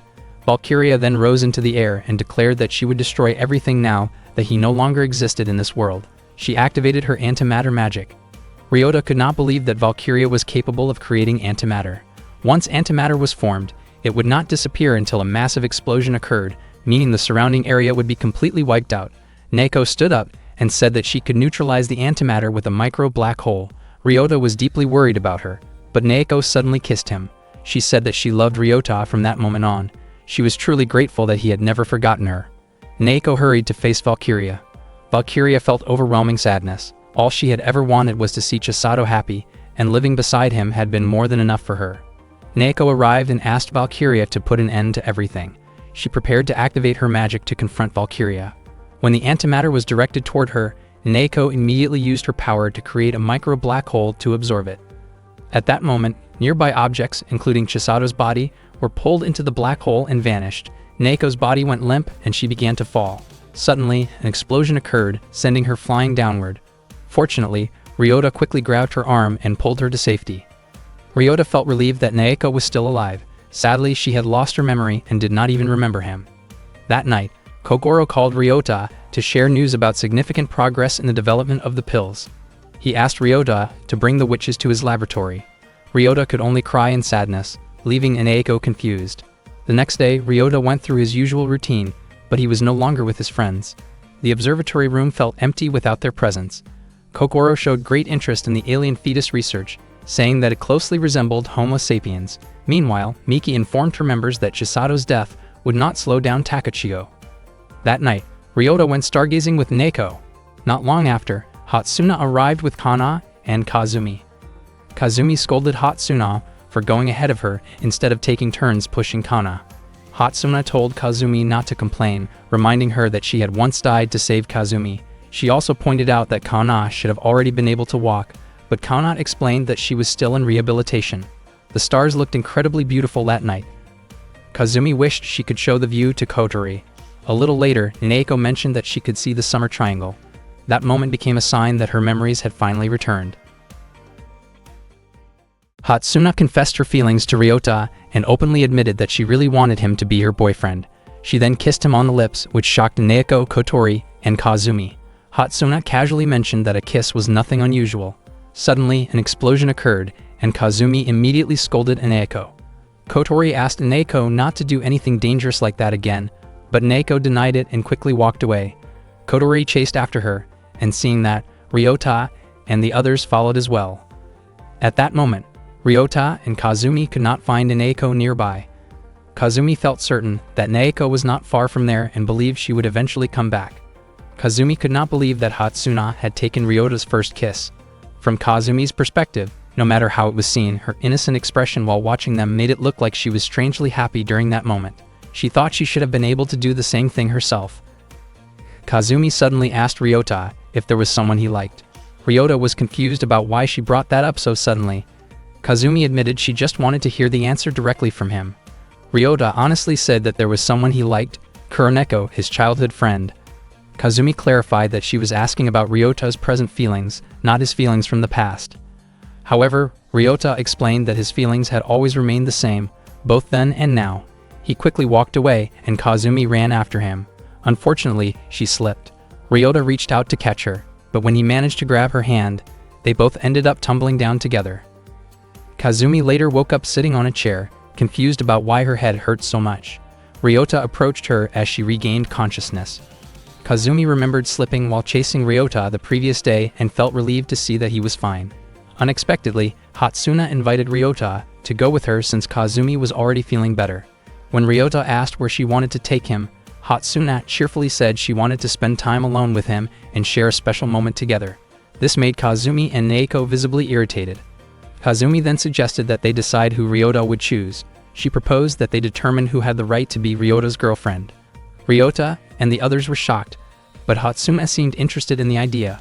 Ryota reminded Kazumi that he had already told her he only liked Kuroneko. Kazumi replied that such matters could only truly be decided after marriage. Kana did not understand what Kazumi meant. Kazumi explained that even though Ryota liked Kuroneko, dating was different from marriage, and she wanted to know who wanted to marry Ryota. Kazumi asked who was interested in marrying him. Ryota wondered why Kazumi was speaking as if he were not even there. Kazumi added that if no one wanted him, then she would gladly become his wife. Suddenly, Kotori raised her hand and volunteered. She explained that she wanted to get married because she was already 16 and Ryota was the only boy close to her. Hatsuna and Neko also expressed interest in becoming Ryota's wife. Neko admitted that she wanted to stay by Ryota's side forever. At that point, there were 4 candidates who wanted to marry Ryota. Kazumi proposed holding a competition to decide who would become his future wife. Kana could not believe how ridiculous the situation had become. She casually mentioned that if she ever got married, she might end up eating cake every day. Kana felt annoyed when Ryota looked at her with curiosity, but Ryota admitted that Kana had caught his attention. Suddenly, Kana received a vision and warned everyone not to hold the competition because something serious would happen if they did. Kazumi believed Kana only wanted to win by stopping the others and told her to stay in the observatory room. Kazumi then urged everyone to hurry and begin the competition. Ryota was confused about why they kept ignoring him, and Kana continued asking them to stop. It turned out that the competition they planned was a cooking contest. Hatsuna was confident that this kind of competition would make things more interesting and casually addressed Ryota with an affectionate nickname. Kazumi felt irritated hearing that but was sure she could prove her cooking skills. Neko did not cook at all, which made Kazumi think Neko had no chance in the contest. When Kazumi saw how skillfully Kotori chopped the ingredients, she was surprised by Kotori's talent. Ryota commented that Kotori was indeed good at cooking, and Kazumi realized that Kotori would be a tough opponent. Kazumi then told everyone to stop for a moment and announced a rule for the cooking contest. She said that while cooking, they had to wear aprons, and she had already prepared special aprons for them. She asked them to put the aprons on. However, the aprons were clearly inappropriate and made everyone uncomfortable. Naoko looked very embarrassed, and Kotori felt awkward because the apron did not fit her properly. Hatsuna, on the other hand, remained confident, believing anything she wore would suit her. Kotori questioned why they had to wear such aprons. Kazumi insisted that aprons were essential for cooking and claimed it would make the contest more entertaining. Ryota's face turned red as he looked at them, feeling flustered by the unexpected situation. Naoko noticed what was happening and immediately spoke up. Kotori commented that no one could cook properly while dressed like that. Kazumi casually said it did not matter to her how she looked while cooking. Unexpectedly, Hatsuna joined in and started cooking as well. Just like Kazumi, she did not seem to care that Ryota could see her from behind. Hatsuna even mentioned that being seen by a guy in that situation was nothing unusual. Kazumi confidently declared that she would not lose to Hatsuna. Ryota could feel the competitive energy coming from both Kazumi and Hatsuna, and Kana did not expect the situation to become so intense. After some time, their dishes were finally finished, and they invited Ryota to taste them. The moment he saw the food, he was startled because it looked very unappetizing, and he doubted whether it was safe to eat. Ryota first tried Hatsuna's curry and potatoes. As soon as the food entered his mouth, he felt nauseous and immediately spat it out.